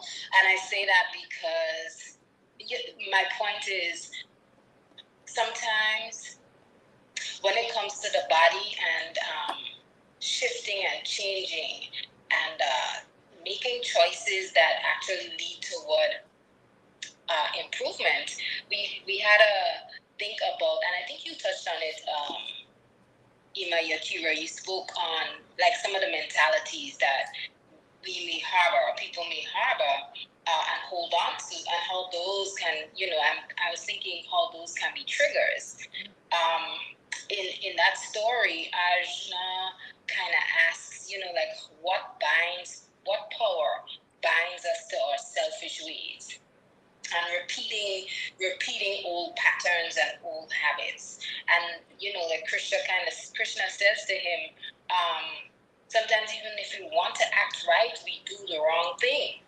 And I mean, whose example was it? I think it was Akoti Yafe's example of the repeatedly going back to trying to purchase a bunch of items that you don't need, and doing the wrong thing, even though you want to act right. And yes, ultimately you said you chose that one thing, but Krishna tells him it's anger and selfish desire that kind of keeps us stuck. It's like our greatest enemies. So I wanted to bring up that point because the body holds and houses, patterns. Right, the body functions off of patterns, period. So involuntary patterns. At no point do we have to, set an alarm to breathe. A matter of fact, if you start focusing on your breath, you start to realize, oh my gosh, I want to breathe, and then after a while you realize, oh no, my body just breathing on its own, so I don't need to fear anything. So those patterns can put us in a space where we keep repeatedly choose disobedience, as you said, Ima Yakira, much earlier on, Ima Yakira Eden. And so I'm saying all of this to bring us to the value of remembrance, because remembrance and acknowledgement, because and if you're following me, let me know. And if you need to ask a question, please let me know. Because sometimes I think I talk a lot and I don't want to, forget my points. But someone spoke about I think it's the yoga positions and having to pause and stretch and pause and breathe. And I think those pausing and stretches and pausing and breathing are synonymous with the pausing and reflecting and remembrance. As so what keeps us stuck? And that remembrance is important because it helps us to free up the body, right? Sometimes we have old pain, old trauma. We're working off of anger, and again, going back to Krishna's point, selfish desire over and over again, and it's driving us, and we don't even realize that it's driving us. My point then is that the mind and the brain is important to consider as being part of the body, right? Even though we know we have heads and we know we have coverings, we still have our own physical brain and mind, and I think it's important to consider the value of remembrance. And I speak of remembrance because it's a key to identify and tap into our patterns of historical behavior. And if we want to reform, we have to declare that healing and deliverance are those parts of reformation, but it's an obligation, and that's from the 14 keys. Not the 14 keys, rather, the Anui. So I just think there's as you all are speaking, I realize there's a lot of layers when it comes to actually identifying that yes, we have this body, but there's just so many layers and so many other parts and components that have to be in alignment in order for us to move and function as the body was created to, and there's also the consideration of the human condition, like so there's a oh my gosh, I can't even remember. Let me see. It's a piece from Psalms that speaks about you're all created as gods, but you die like men. So that even that there's an understanding that we are living in a realm where there are experiences that we're going to constantly have that will put us in a position where we have to choose. And there are times when even if we're choosing, we may still choose the wrong thing. And I think it goes back to your original affirmation, Yakira Eden, that it's all right. It's all right, not meaning it's all right, do it again, repeat the mistake, but it's all right in that we're constantly striving for and attaining for that reformation, and there are all parts of us that will be annihilated, right? Because reformation indicates destruction, but then building up again. And I'll just pause, but I had one or two questions I wanted to add. Sister Maria, what you had said, there's a couple of points that you had touched on that made me think about all the components of the body. I'm not sure, I could be wrong, but I'm not sure if we touched on the aura yet. So having all of these things in your body and what you're holding inside of you, it's sort of reflected, not sort of, but it's reflected in that electromagnetic field that's surrounding your body. And others can feel it when they're standing next to you, even though they're not sure what they're feeling or where it's coming from. So sometimes you being surrounded by people, you may not be sure if what you're feeling is coming from you or from the people you surround yourself with. And I think Abba Aru had said, make sure I quote him properly.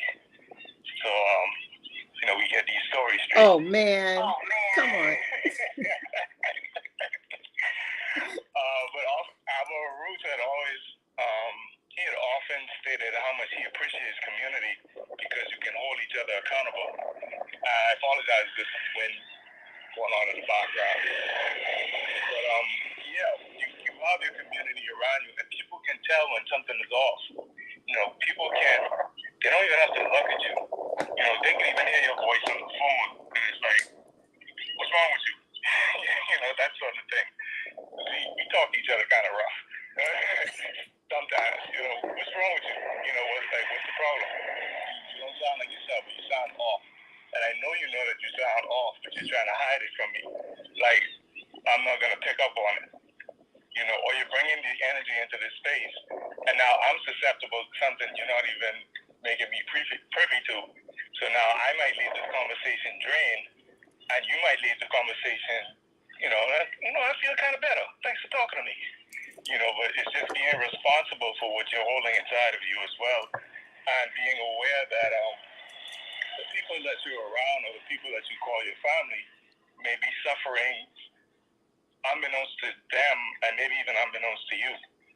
So that's something that Sister Maria, made me think of.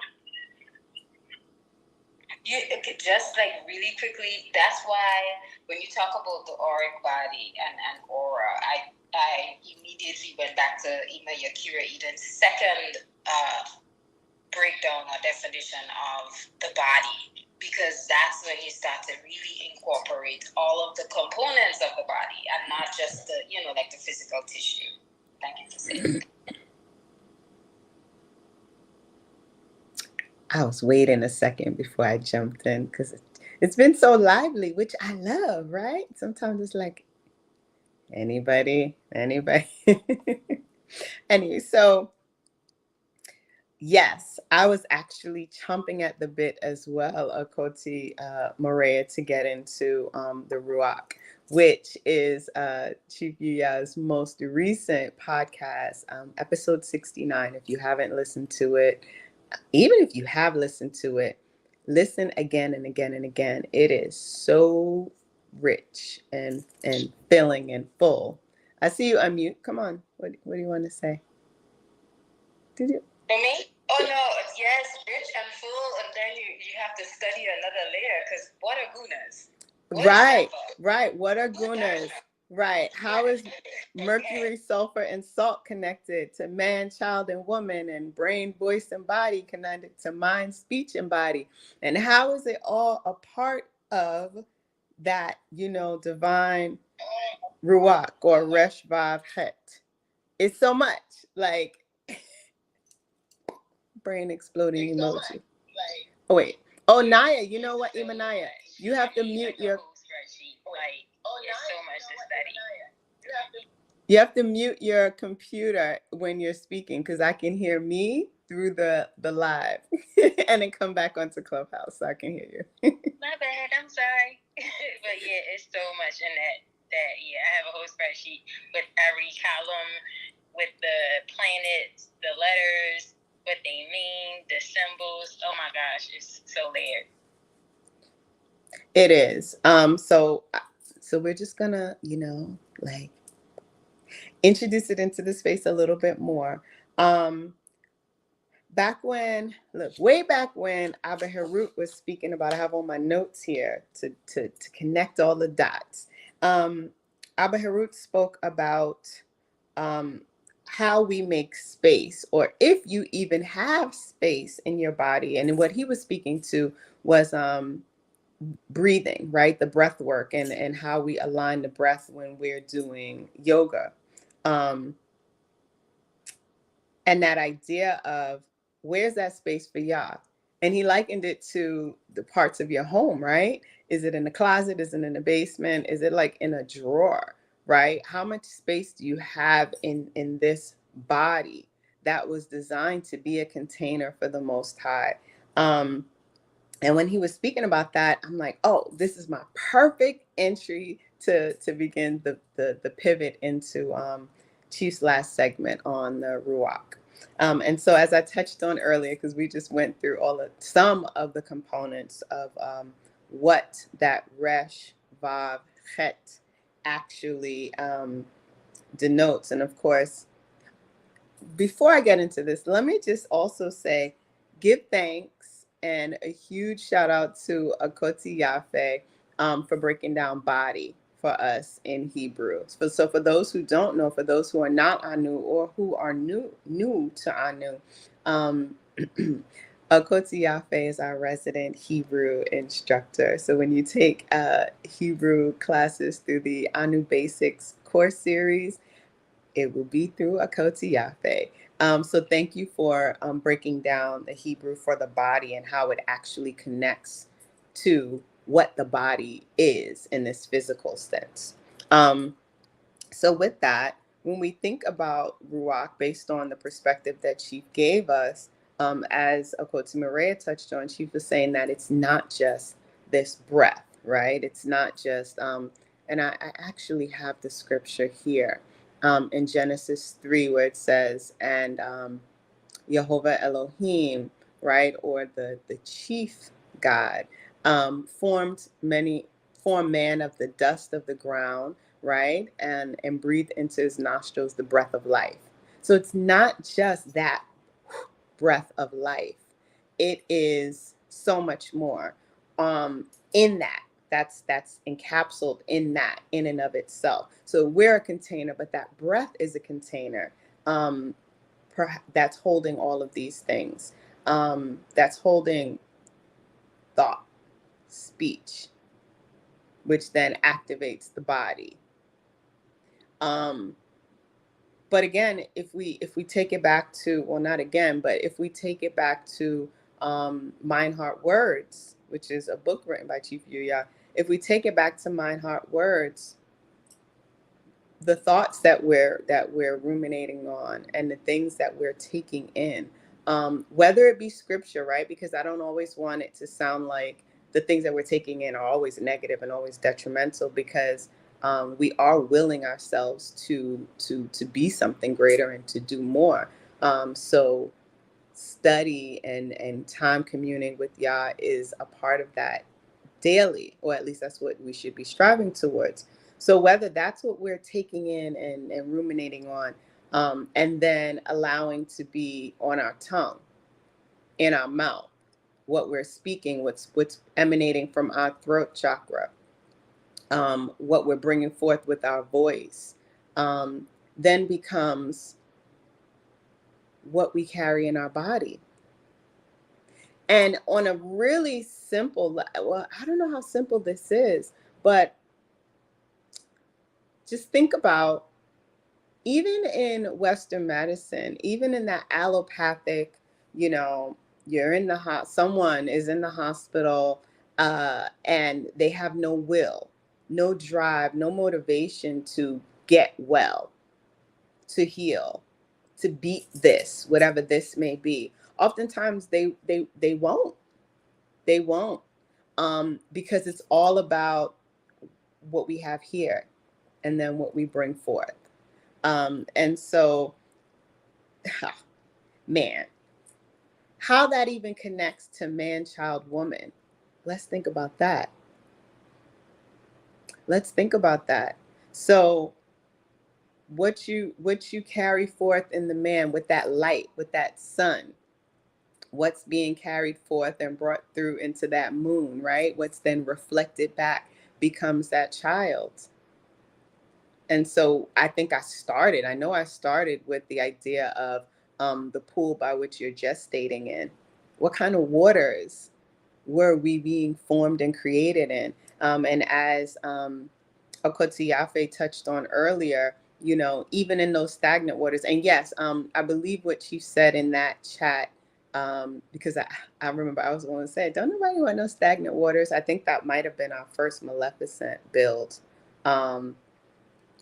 But what he said, if I'm not mistaken, was that even stagnant waters things can grow even in those stagnant waters. And so therefore there's something that can come of it, right? There's a benefit, or there are things that are beneficial about having it. Right, because lots of bacteria and all sorts of fungi, like there are things that need, you know, the waters to not move in order to form, and so that even in that though, think about what it's forming, and its utility.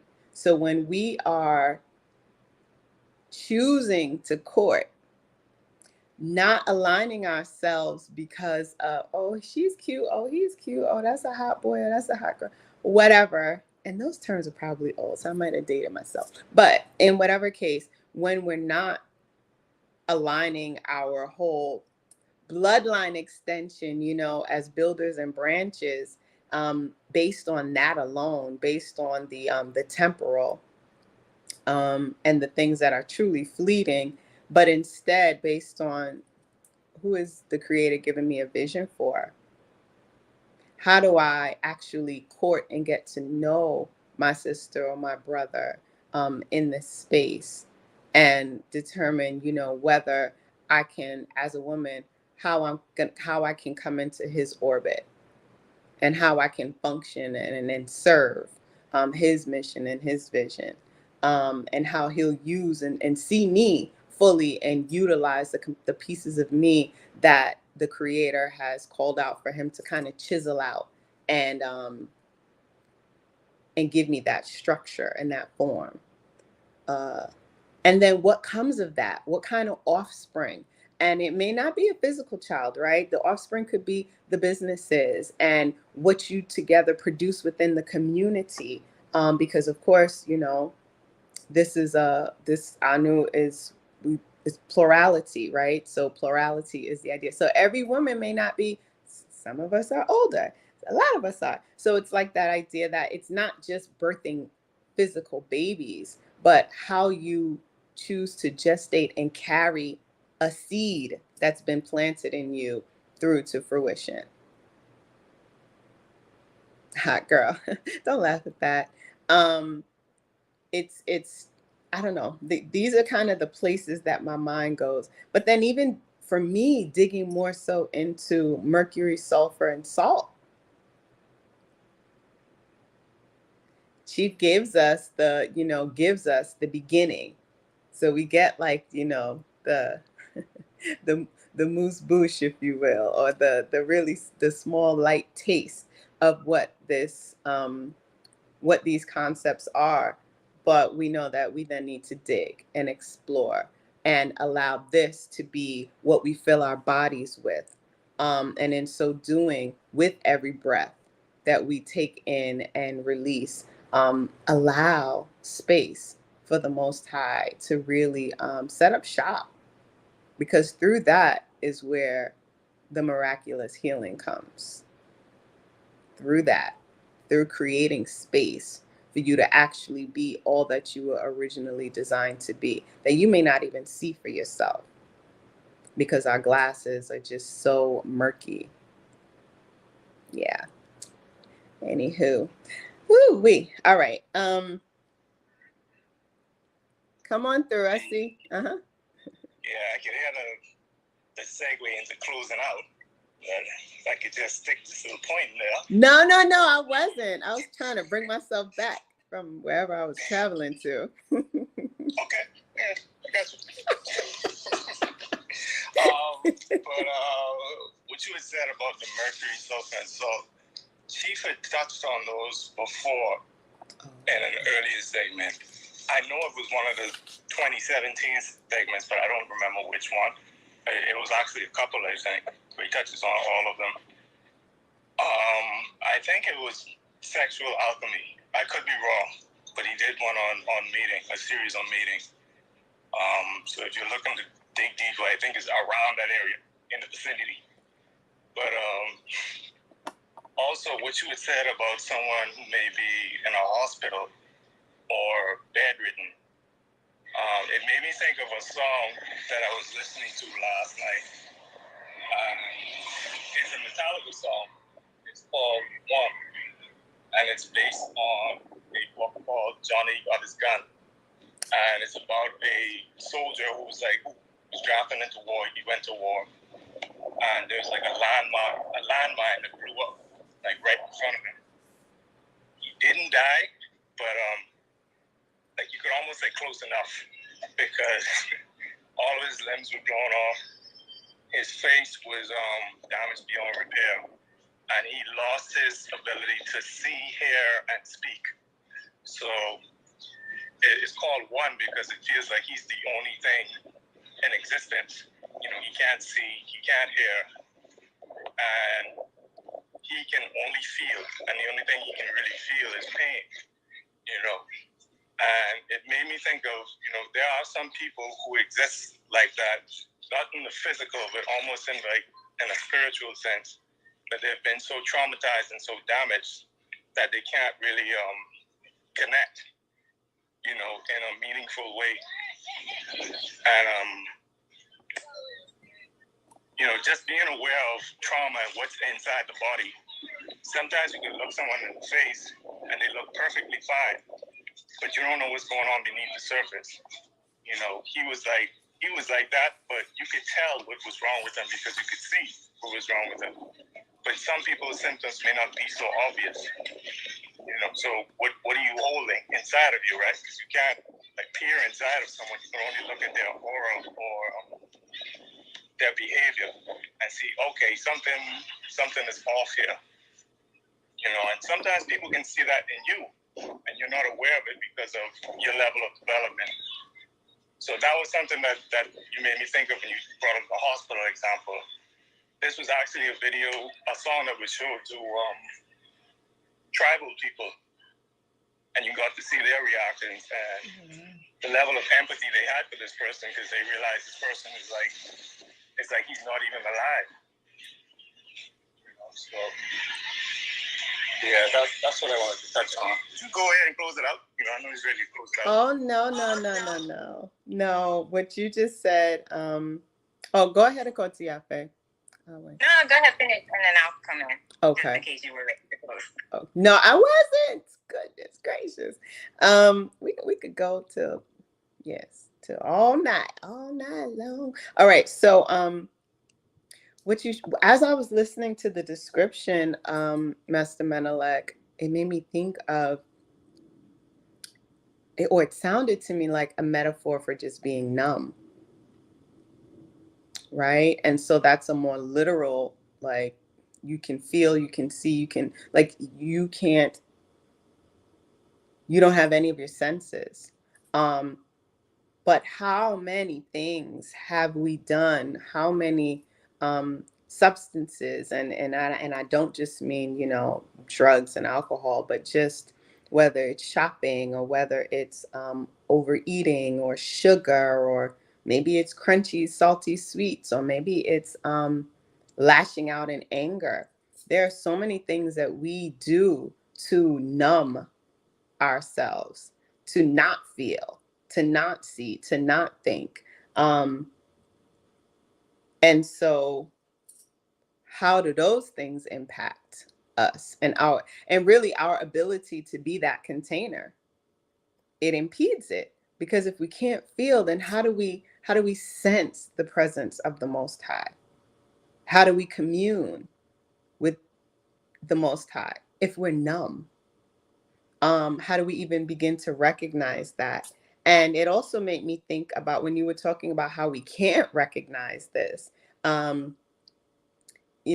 It's always nice when we can acknowledge that we are, fashioned and are serving to be a container for the Most High. But we know in all things there's duality, right? And so in the segment prior to Ruach was the evils or devils, and also looking at who those are around you and being able to discern whether it is using any of the components that Chief laid out, using any of those tools to discern when you are being that devil or when you're in the presence of that devil, because that too lets you know how you should move in a particular space. Mm-hmm. Go on, jump in, Akotiafe. I just wanted to share those two thoughts. Oh, okay. I was just I wanted to comment on the hospital examples. It just pulled me back to when I used to, like, in the beginning of my public health journey, I used to do research at a cancer hospital. And, sometimes, there's have to be a lot of reading of medical records and things like that. Sometimes you got to be in the room and do consent forms, and there are different types of visits. Sometimes patients are by themselves. Sometimes it's like, they're with family members. It all happens how it happens. But I remember, during that time, a term that I learned was an official diagnosis. I think it actually had a at the time ICD-9 code. I think we're on 10, but it's called Failure to Thrive. Mm-hmm. And when you talked about like the patient in the hospital, like that's what I thought of, like that failure to thrive. And in that moment, how those patients, and I noticed as I think back, like those patients, those visits would always be the ones where like the most family members attended, because it's like they all knew, like, you know, there was like this giving up. And if you've ever seen someone kind of present as like a failure to thrive, you know they're just like, I'm done. And so it just reminded me of like, when you get to that point of like failure to thrive, like how have you let whatever you're carrying become like your ultimate burden, you know, and so to the point where it's become like your end all be all. And that 20-pound head wrap has now, like, you know, hammered you into the ground, and that's it. It's the only thing left is like your head above water. And you're just like, this tide's coming in soon. Like, I'm just giving up. And then it also made me think of, in Ruach, like Chief talks about like the ash, you know, that connection. The ash is the ash is the aleph, mem, and sheen. And that's, and you know, that's the I think it's air, water, fire. That's it. And I was just like, I guess like in those moments, like they literally they're giving up the ghost, you know, they're giving up, you know, the air, you know, whatever spirit was inside of them, or maybe it never was, you know, and that fire that connects them to anything, that connects them to any relationship, they literally just let it go out to the point where they're going to eventually become ash, because once you transition, like that's what happens. Like your body will just disintegrate and become dust. Like it's just, you know, something to be blown and filters through the wind. So I just wanted to share that. It just reminded me of that idea of like failure to thrive, you know, so you're literally giving up, you know, all that's been put inside of you. You know, it's interesting that you were mentioning that about Yafe, about when you were talking about cancer, and it made me think about some years ago. When I was hospitalized, I only been hospitalized twice in my life. When I was born, and at one time I was in a relationship that gave me something. But besides that, the interesting thing behind that is that. Okay. What's wrong? You can't leave it like that, Abba Harut. Okay. Well, how do I leave it? I'm sorry. It was, the point is, I created. I couldn't hit unmute fast enough. You just gonna skip past that? Okay, I can say that. I had created an altar, and this is going back to the numbness and going back to what I'm getting ready to share. I never had. If you ever had morphine, interesting. When I had it, that dose, I can understand the pain. So I had it, and I remember they put it in my IV, and I'm like, whoa, wow, this is feeling good, and it made the pain go away, and then it made me so comfortable. And you talking about the numbness, it's like, whoa, and I enjoyed it. But the problem with morphine, it's a poison. And so I can understand how some people get numb in life. And it's interesting that was said about cancer. I use that example. If the numbness is smoking, or if the numbness is some type of drug or alcohol, where it just makes the feeling of numbing the pain, numbing this issue that people go through in their personal lives. And it came down to, I'm sharing that because it's interesting that in the 80s, it was very controversial, called euthanasia. And of course, the medical field changed it from euthanasia, and then now in the modern day, we call it palliative supportive or end of life care, because it's more dressy, it's more comfortable, palliative care. Interesting about that is that as a person prepares for the end of life, or the numbness of whatever the ailments, if it's cancer, or if it's some type of health challenge that that person's going through, and then they make that transition. Interesting enough, as I mentioned about my experience of having that morphine, and just that brief moment of poison in my body, not realizing at the time, but at the same time as I grew in my development, that too much of those poisons putting in your body numbs the senses. It numbs, it was said earlier about the auric field, and how now, going back to the original question about builds the body and housing Yah in it. So now you're dissipating that part of the Most High in one's body. So by numbing that spirit of Yah, you can't feel, you cannot express, you cannot take in the Most High, that abundance, that fire, that drive, that light that clouds the darkness, those demons. Because why? You're dissipating all of the darkness, all the light, and so that's when death comes in. So then I see that in society, that most people don't really realize that in their life's path, if you continue to ingest those negative, that bad food or the bad diet, or you're not movement, you're not utilizing those limbs, or you're not utilizing that time, what will occur is you will cause a life death and removing the light of Yah from that person's body, and then death becomes prominent. It becomes, like you shared earlier, that if I'm perfect now, death is it. Then you got to start over again. So I just wanted to add that to this discussion about death, and then also with that, if Yah's light is not shown or not cultivated or not brought into that body, death is definitely imminent. And we also see that in society. And so I'm grateful that in this space we have the ability and are new to understand that if we don't cultivate Yah's light in us, the spirit of the breath of Yah in us, death is automatically, it'll be a slow death, but it'll be something that you will have to embrace one day. You know what? You just reminded me, like, I think, pulling on what someone said earlier, I think it was Ema Queer, where she talked about, like, when people are given, well, I think it was sparked up what you said originally about not the wheelchairs, the hover rounds.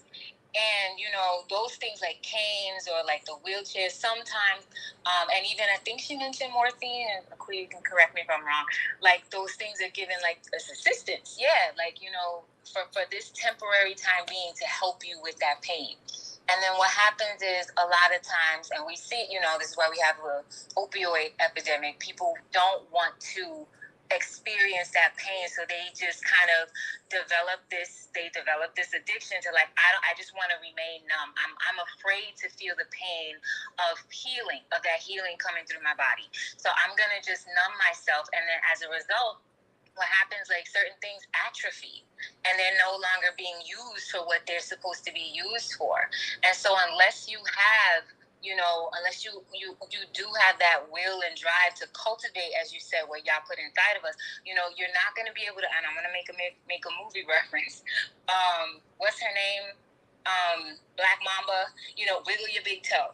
Like, if you just let everything atrophy to the point where, you know, everything is gone, even your will, you're not going to be able to sit there and look and say, wiggle your big toe, and have that sucker move so that you can get up and go on. Yes, yes, and yes. Oh, come on in, Sapta. I see you. You know, as I was listening to that, I was just wanting to comment on what Akoti Yafe was saying. I was just watching Chief's Command the Day on addiction, and how he mentions that when we numb ourselves, we actually create a disconnect between more or less our spiritual self and our physical body, because we're not able to receive, you know, through our, you know, I guess the word I'm looking for is through our spirit. And if you're receiving certain directions, you know, or you might want to call them unctions, that you know are given to you from the Most High, as you meditate, you actually create a blockage. And you're not able to have a clear connection. It's almost like numbing your chakras. You know, so when we were talking about the addictions and drugs, and I was listening to Harut talking about taking the morphine, and I remember days of being addicted that it takes a long time for those things to heal. Once you've actually spent a long period of time, you know, going through that numbing, there's such a big disconnection. You know, I experienced that as you're healing, your body is healing, and getting back to, you know, feeling pain and not having a desire to run and take an ibuprofen, or, you know, especially if it's something you know is going to pass.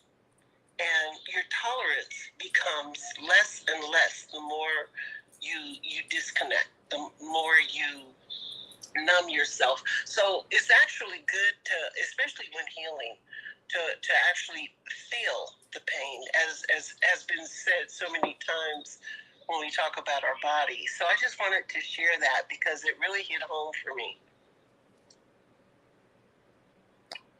Yeah, peace. I just kind of wanted to piggyback on everyone. You guys are just saying some awesome things to piggyback on Abu Root when you were mentioning about that. You know, the morphine, and it suppresses the breath, you know, and so what it made me think about is, you know, on a cellular level, how we breathe in, you know, that oxygen, and you know, it goes to those cells, and those cells will carry the organs, you know, so that everything can function. And so, you know, in a spiritual sense, I was thinking the same, you know, if we're not able to take those breaths in, you know, due to the pain or whatever it may be, you know, it does lead to that failure to thrive. You know, you're not taking failure to thrive, and you're not taking in the needed nutrients, you know, so you can function. And so I just think about that as it relates to myself and what, you know, what I'm choosing not to, you know, take in, versus, you know, what I'm choosing to hold on to. And then also, Safta, Hava, to touch on what you were talking about, that the addiction portion, and it made me think about how when we take in those things such as morphine or other addictive substances, he spoke about how it creates a medical ego, you know, so we're not even able to look at, you know, what we're not even able to, what we see or what's supposed to be reflecting back at us is not really truly ourselves, but it, you know, it creates a, you know, a medical ego. So it kind of like, you know, puts like this opaque or this film, you know, over this mirror that you're not even, you know, and you see one thing that's not even, you know, your true self. So had my thoughts all over the place. Give thanks everyone for the shares. That also, just to piggyback, when Siafe had brought up failures to thrive, Abu had brought up the euthanasia, and even the like trying to sanitize the phrase, it made me think of there's also a section in the song where the person, because he was a soldier, he knows gospel, and even though like he can't see or hear anyone, he can feel like the nurse like putting in his painkillers and taking them back out. So he started tapping and morphine killed him. He was trying to end it off. He didn't see a reason to go on anymore. You know, and yeah, I wanted to bring that point up too, because you all kept touching on it, and I was like, that's a crucial portion of the story that the song was based on. Give thanks for that, Master Menelek. So if we're choosing to numb ourselves and not experience, as I was listening to Safta Ahava, you know, taking the morphine and or thinking about, you know, what we've used as drugs to numb ourselves, it prevents us from taking the opportunity to source the core of that pain. which will bring us closer to healing and to our Creator.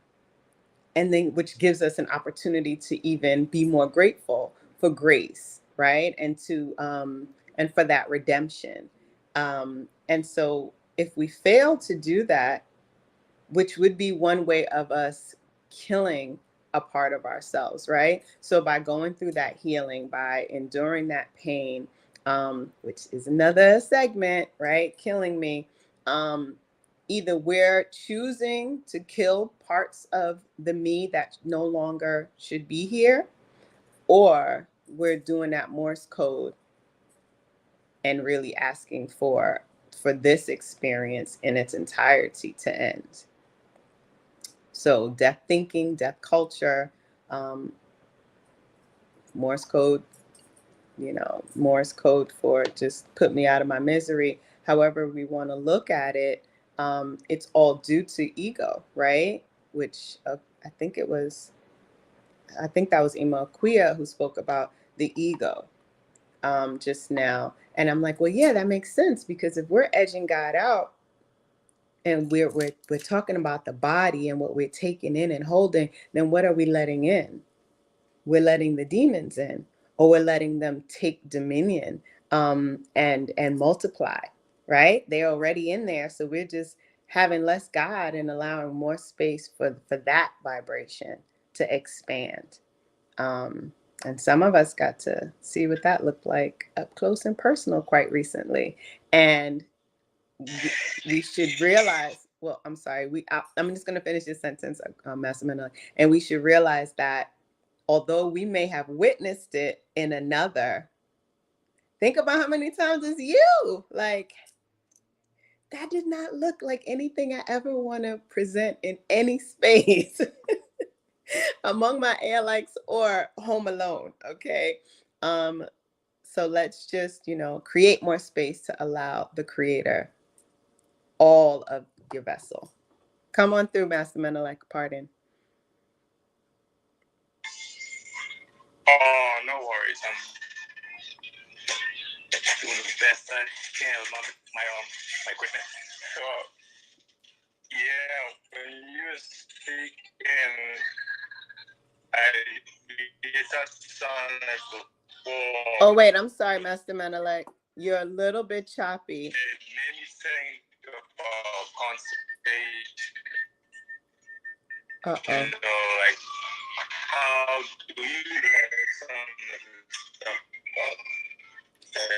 Master Menelek, if you can hear me? It's like really choppy. I don't know if it's my connection or yours. It sounds like it might be better now. No, go now. It's any better? No, it's not. It's like slow motion robot.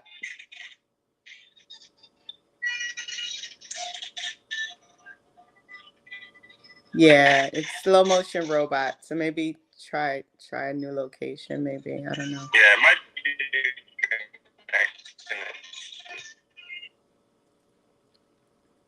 Well, it definitely sounds like something we should hear. So willfully, you can come back. In the meantime, Ima Kui, I also wanted to say to you that your thoughts were not all over the place. Like everything I pieced together was based on what you were sharing about morphine and how it impacts the body and affects the breath, which then disallows for other components of expansion to be limited. So I know sometimes we think we're not making sense, but it was making perfect sense to me. Give thanks. Give thanks. Okay. Yeah, I think failure to thrive. Did anyone else want to add while we see if Master Menelek can come back in? Oh, you know what? I did, since we're gonna be here all day and night.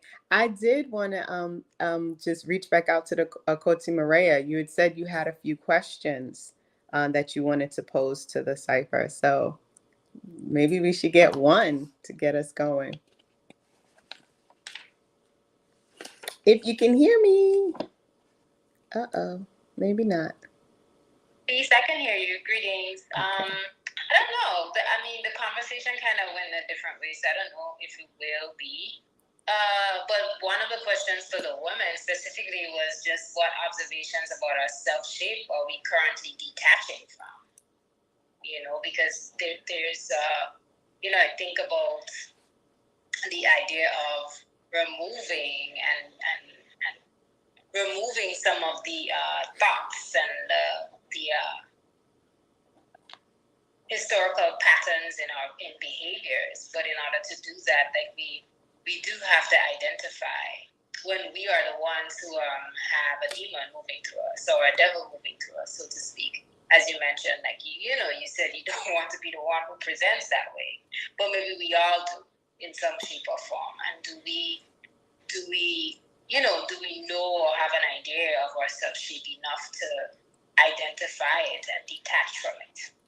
I'm going to connect it right back to the breathing that happens during yoga when there's a kink or there's a tight spot, or you stretch your legs out and you can't go farther, and then you have to breathe through it. But you know, to a certain degree, you have to know where that tight spot is. You have to know whether it's a joint or a limb or whatever. So that was one question I had. I love it. I love it. And I'm here unmuting feverishly so that I can jump in first.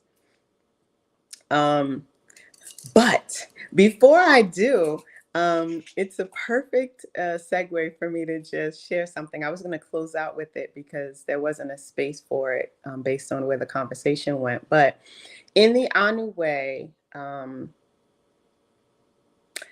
the family structure section under family, this, I think everybody, all the sisters know, this is like one of my favorite quotes. It says, as the man is the head, the woman is the body. The body must be nurtured and tended to in order for it to correctly function in tandem with the head. The physique is the active potency of transformation on the earth. The body traps, gestates, and unfurls the light of the head. The body should be free to do what it is directed to do. And then, of course, my most favorite, females should be made free to be woman. I want to open my response with that because when you asked if the sisters are familiar with their self-shape and how are we detaching from it, it immediately made me think of contours, right? Which immediately made me think of this particular passage from the Anu Way, and the value of hierarchy and headship. So we've been talking a lot about the body for this segment, but the body has no active potency without a head. Before we even get into, even in Chief's breakdown of Ruach, before we get to the body, we have the brain or the mind, which we know is the sun. And then we have the moon. So the moon is the woman and it reflects light. So it's either you're choosing to be a vessel that reflects light or you're stumbling around in the dark.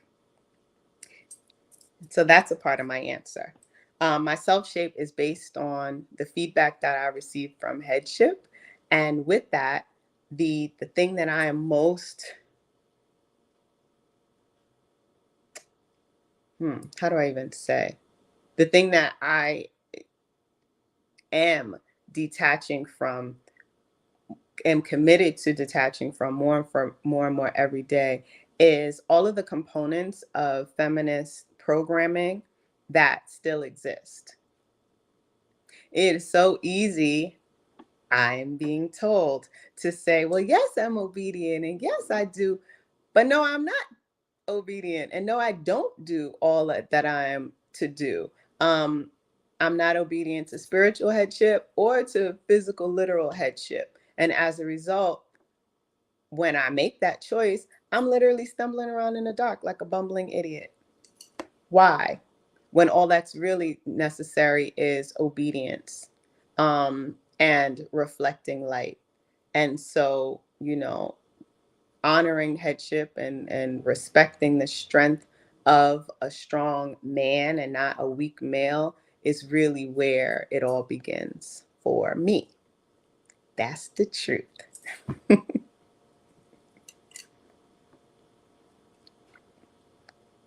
And I'm going to mute and leave awkward pauses here because I see one, two, I see Imanaya, Ima Akuya, Safta Ahava, Akoti Maria. I don't think you answered your own question, and Akoti Yafe, all on the stage.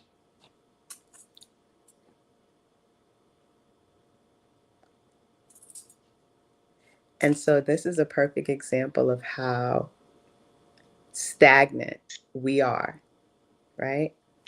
Paul, what should we add to the perfect response that you gave? Tell us what we're gonna add. You see that? You see this foolishness, y'all? Listen to this. Master Menelik wanted us to go all night. We're gonna go all night. You pose an impeccable question, and I give my truth as per the head who has shown light upon me. Now you give your truth, because your light, is going to be reflecting what you need to be working on for your self shape. Let's go. Bring it.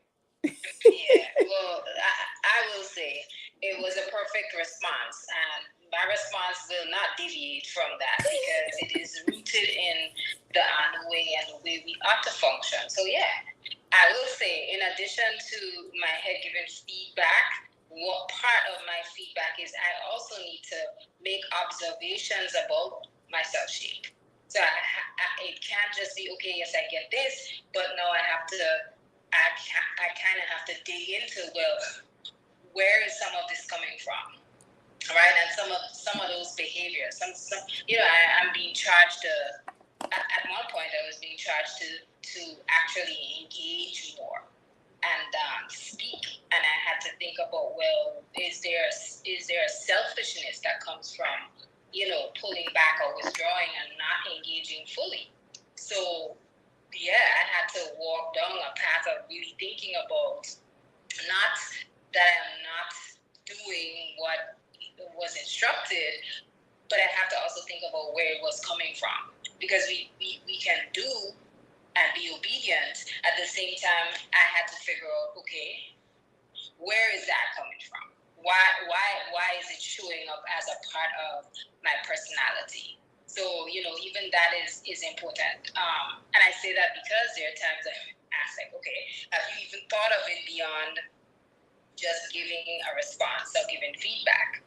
So, I think that's a critical part of it too, the obedience, and making sure that when we identify what our self-shape is based on our head's instruction, because, like, my head sees clearly, doesn't have to ask too many questions. I'm the one who can't see straight.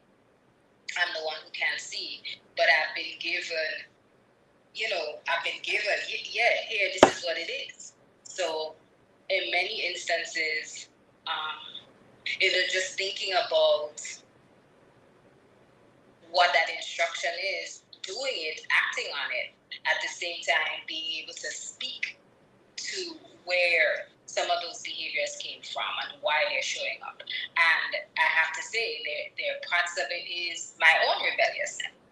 In the past, I have to say, it's part of my own selfishness and being self-absorbed.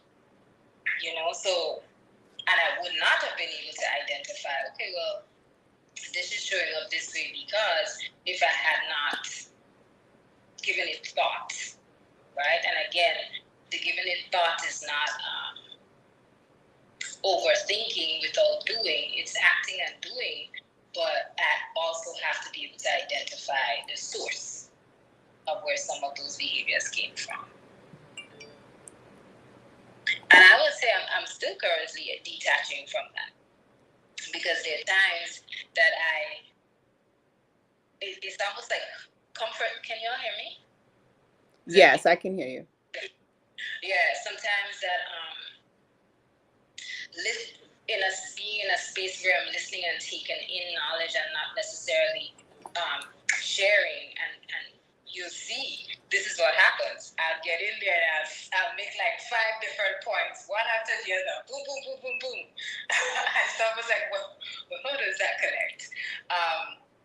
But that goes back to part of what my charge is, which is to give more to the space and engage in conversation and be an astute listener too.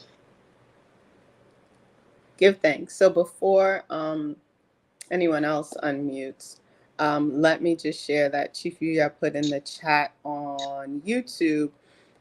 He says, I would say the idea of the head giving feedback, in quotes, is important to look at. Feedback comes from the body, not the head. If a head gives feedback, the body is already dysfunctioning, dysfunctioning independently. That was not a typo. And so if I said feedback, I want to self-correct, give thanks for the instruction. The head gives direction and instruction, not feedback, not suggestions. So I just wanted to share that. Give thanks. And give thanks for your share, Koti Maria.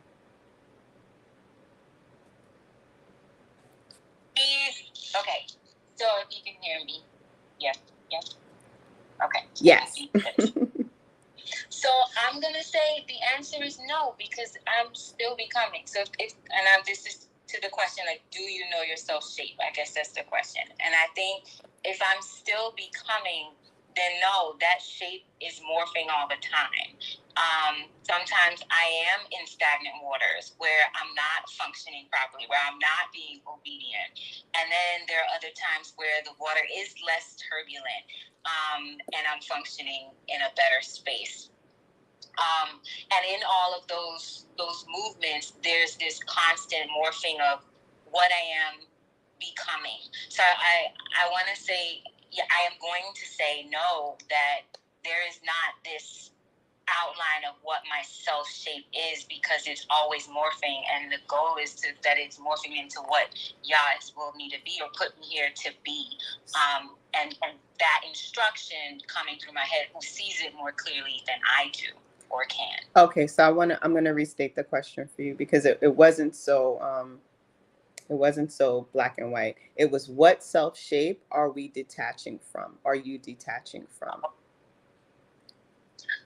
So I guess like then the self shape that I'm detaching from is the idea that I have to be perfect, that I have to get everything right, because understanding that is ego, like wanting to not be wrong and be insecure about, like, if I am wrong, like what that.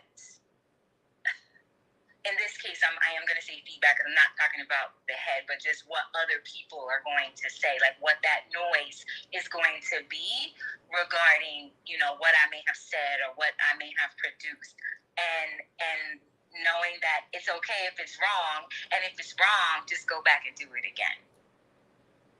Okay, give thanks. So you know what? I love that we have that question, because it allows for me to add some more. I told you I had a lot of notes, right? So when you talk about noise and feedback, that external, you're acknowledging that that's that external feedback. So feedback from outside of your head. A part that I pulled on in preparation for this segment is, I went way back, y'all. So in episode 8, we are up to 69, but in episode 8 of Chief Yuya podcast, he did a segment on death and dignity. In that segment, he actually shared something that Shahrazad Ali had disclosed surrounding the transition of her head. He had transitioned 2 years prior, so in 2013. And what she went on to speak about is like how much reverence and love she had for her master, and also in respecting his wishes to he had cancer and wanted to preserve the memory and the image of strength and power that he had been to his family, and not have his loved ones or even his mate be around him at that time. And she went on to share a lot of information. And one of the things that she said in her I think it was in a magazine or in a website. She said that, I've always been an independent woman. And so when Chief went in to build on the share, he gave context to what she meant, or what sort of independent woman she was actually personifying in her career, in, within the books that she wrote, and her using her voice and, information as a platform. And the type of independent woman that she projected was one that was fostered and sustained by her head. And I think Yaya was his name. That was her second mate. Her first mate had transitioned as well years prior.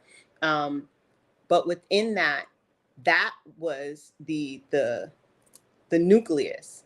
That was the body, or the vessel, that said, "This is what you are." He set the curvature and the shape for that woman, and said, for Shahrazad, and said, "This is the totality of who you are. Based on these parameters, you can be free to be a woman, to be woman." And so when we think about how we take in the noise and the feedback, how relevant is it if we're being obedient, right? And this is not specifically to you, Yafe. It's just, it was actually exactly what Chief made a distinction between. Like, if you are listening to, if you are not listening to your headship, then yeah, the world's feedback and the world's definition of you is what becomes the only thing. It's not even what becomes most important. It is the only thing.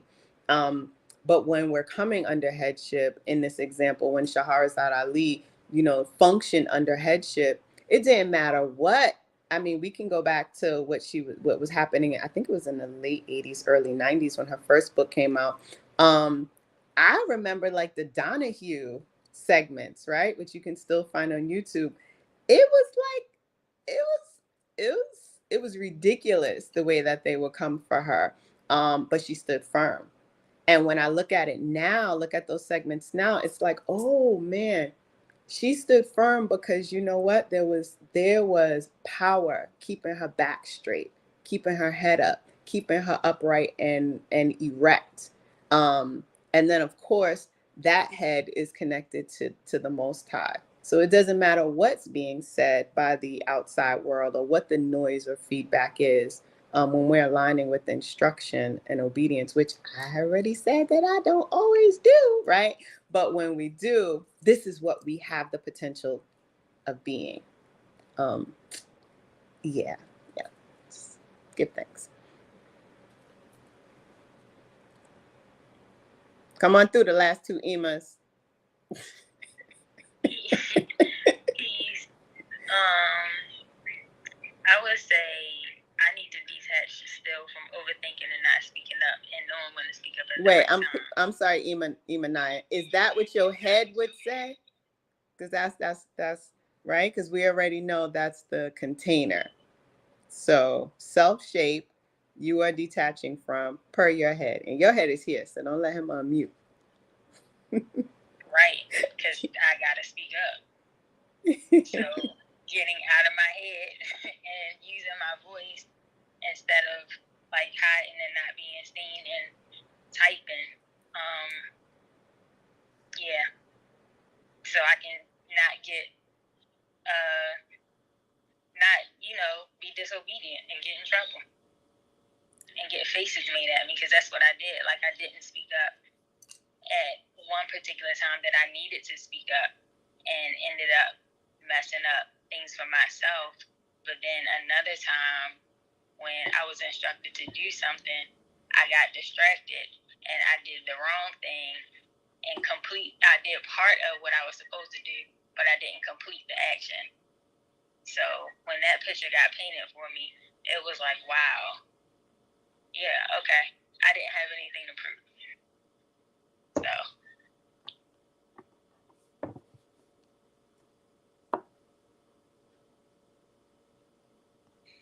Face. Yes, so some things that I'm moving away from. I have a tendency to check out and not care and not show up. So, the things that I am, working on is being present and being more, being intentional about the things that I'm doing as it relates to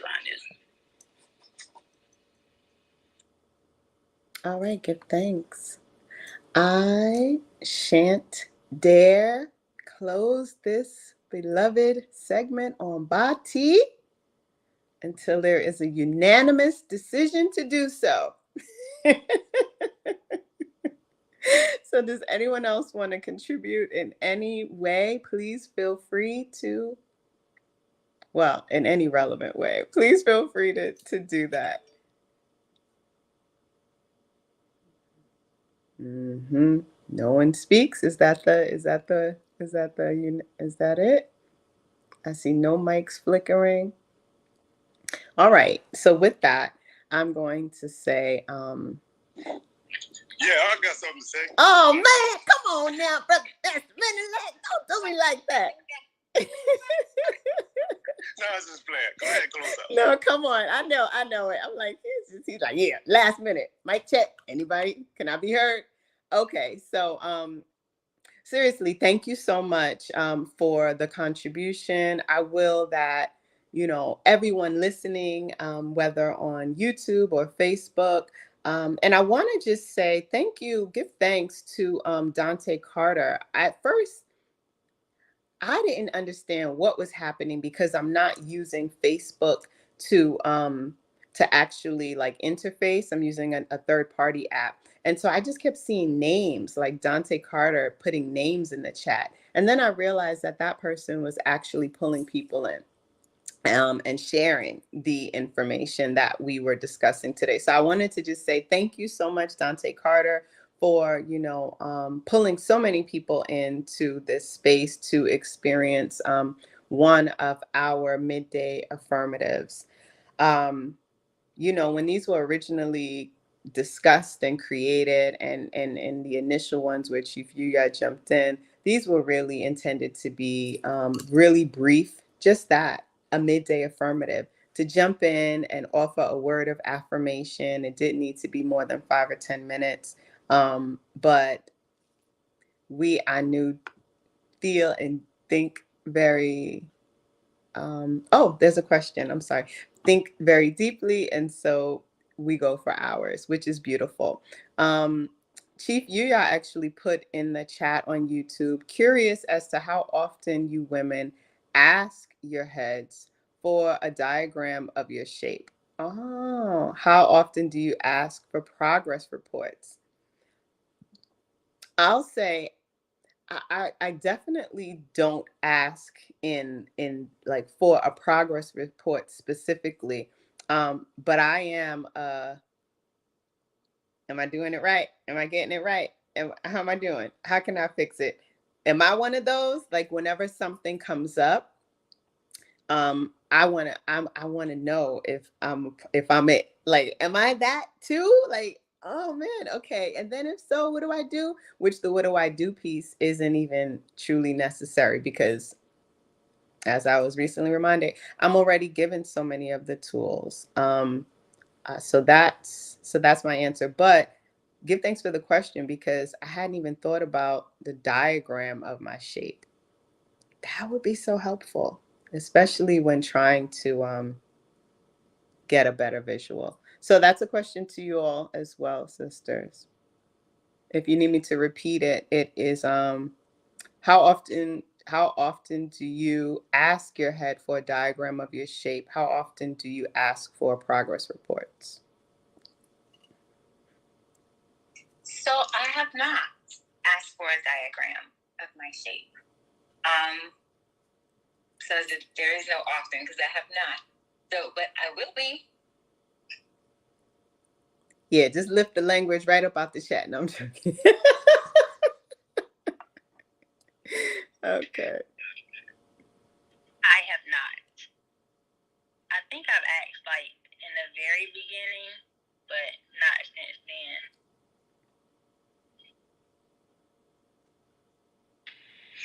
I have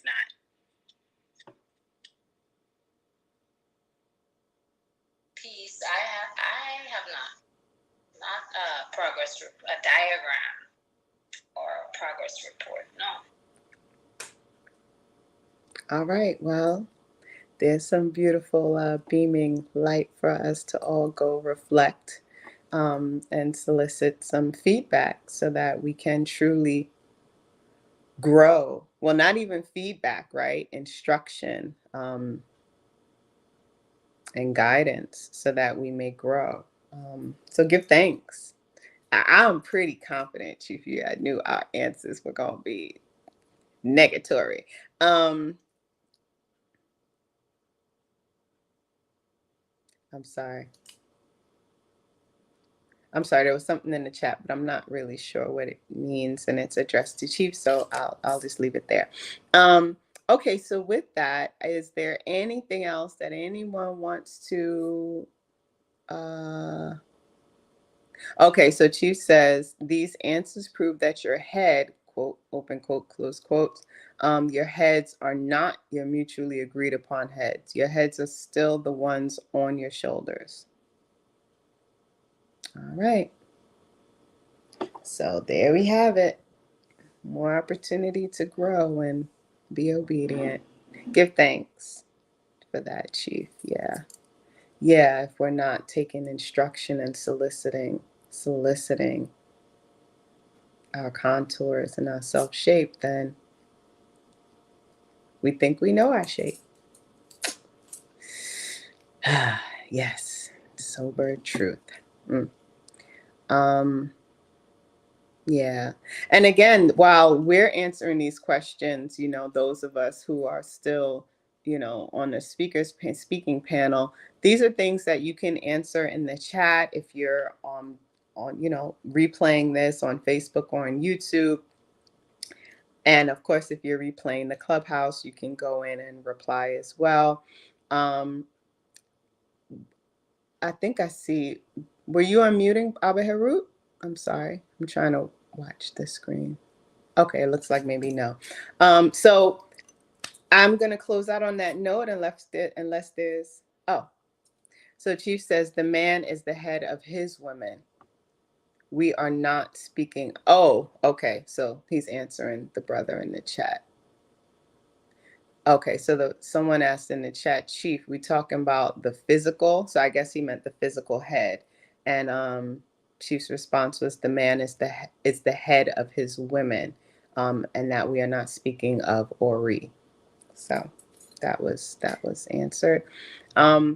If you are interested in truly getting a sense of what it is like to be within Anu, or even to court Anu and explore the Anu experience through sponsorship and the initiatory process, please go to Anu Life Global AnuLifeGlobal.org, AnuLifeGlobal.org, where you can apply for sponsorship.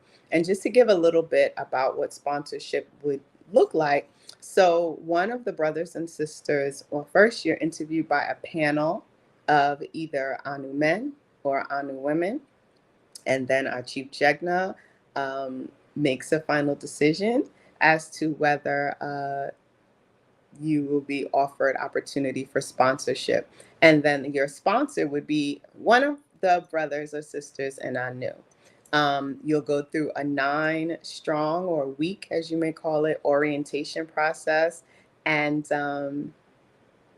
through that, well, it's not so much an orientation as it is an initiatory. You get to experience what it is like to be in Anu. And then at the end of that, we collectively make a decision about whether this is the ideal space for you. So please share this information, apply if you're interested, and I will that you all receive something from this that was edifying and that causes you to get closer to Yah by releasing that which no longer serves you in your physical body. Give thanks to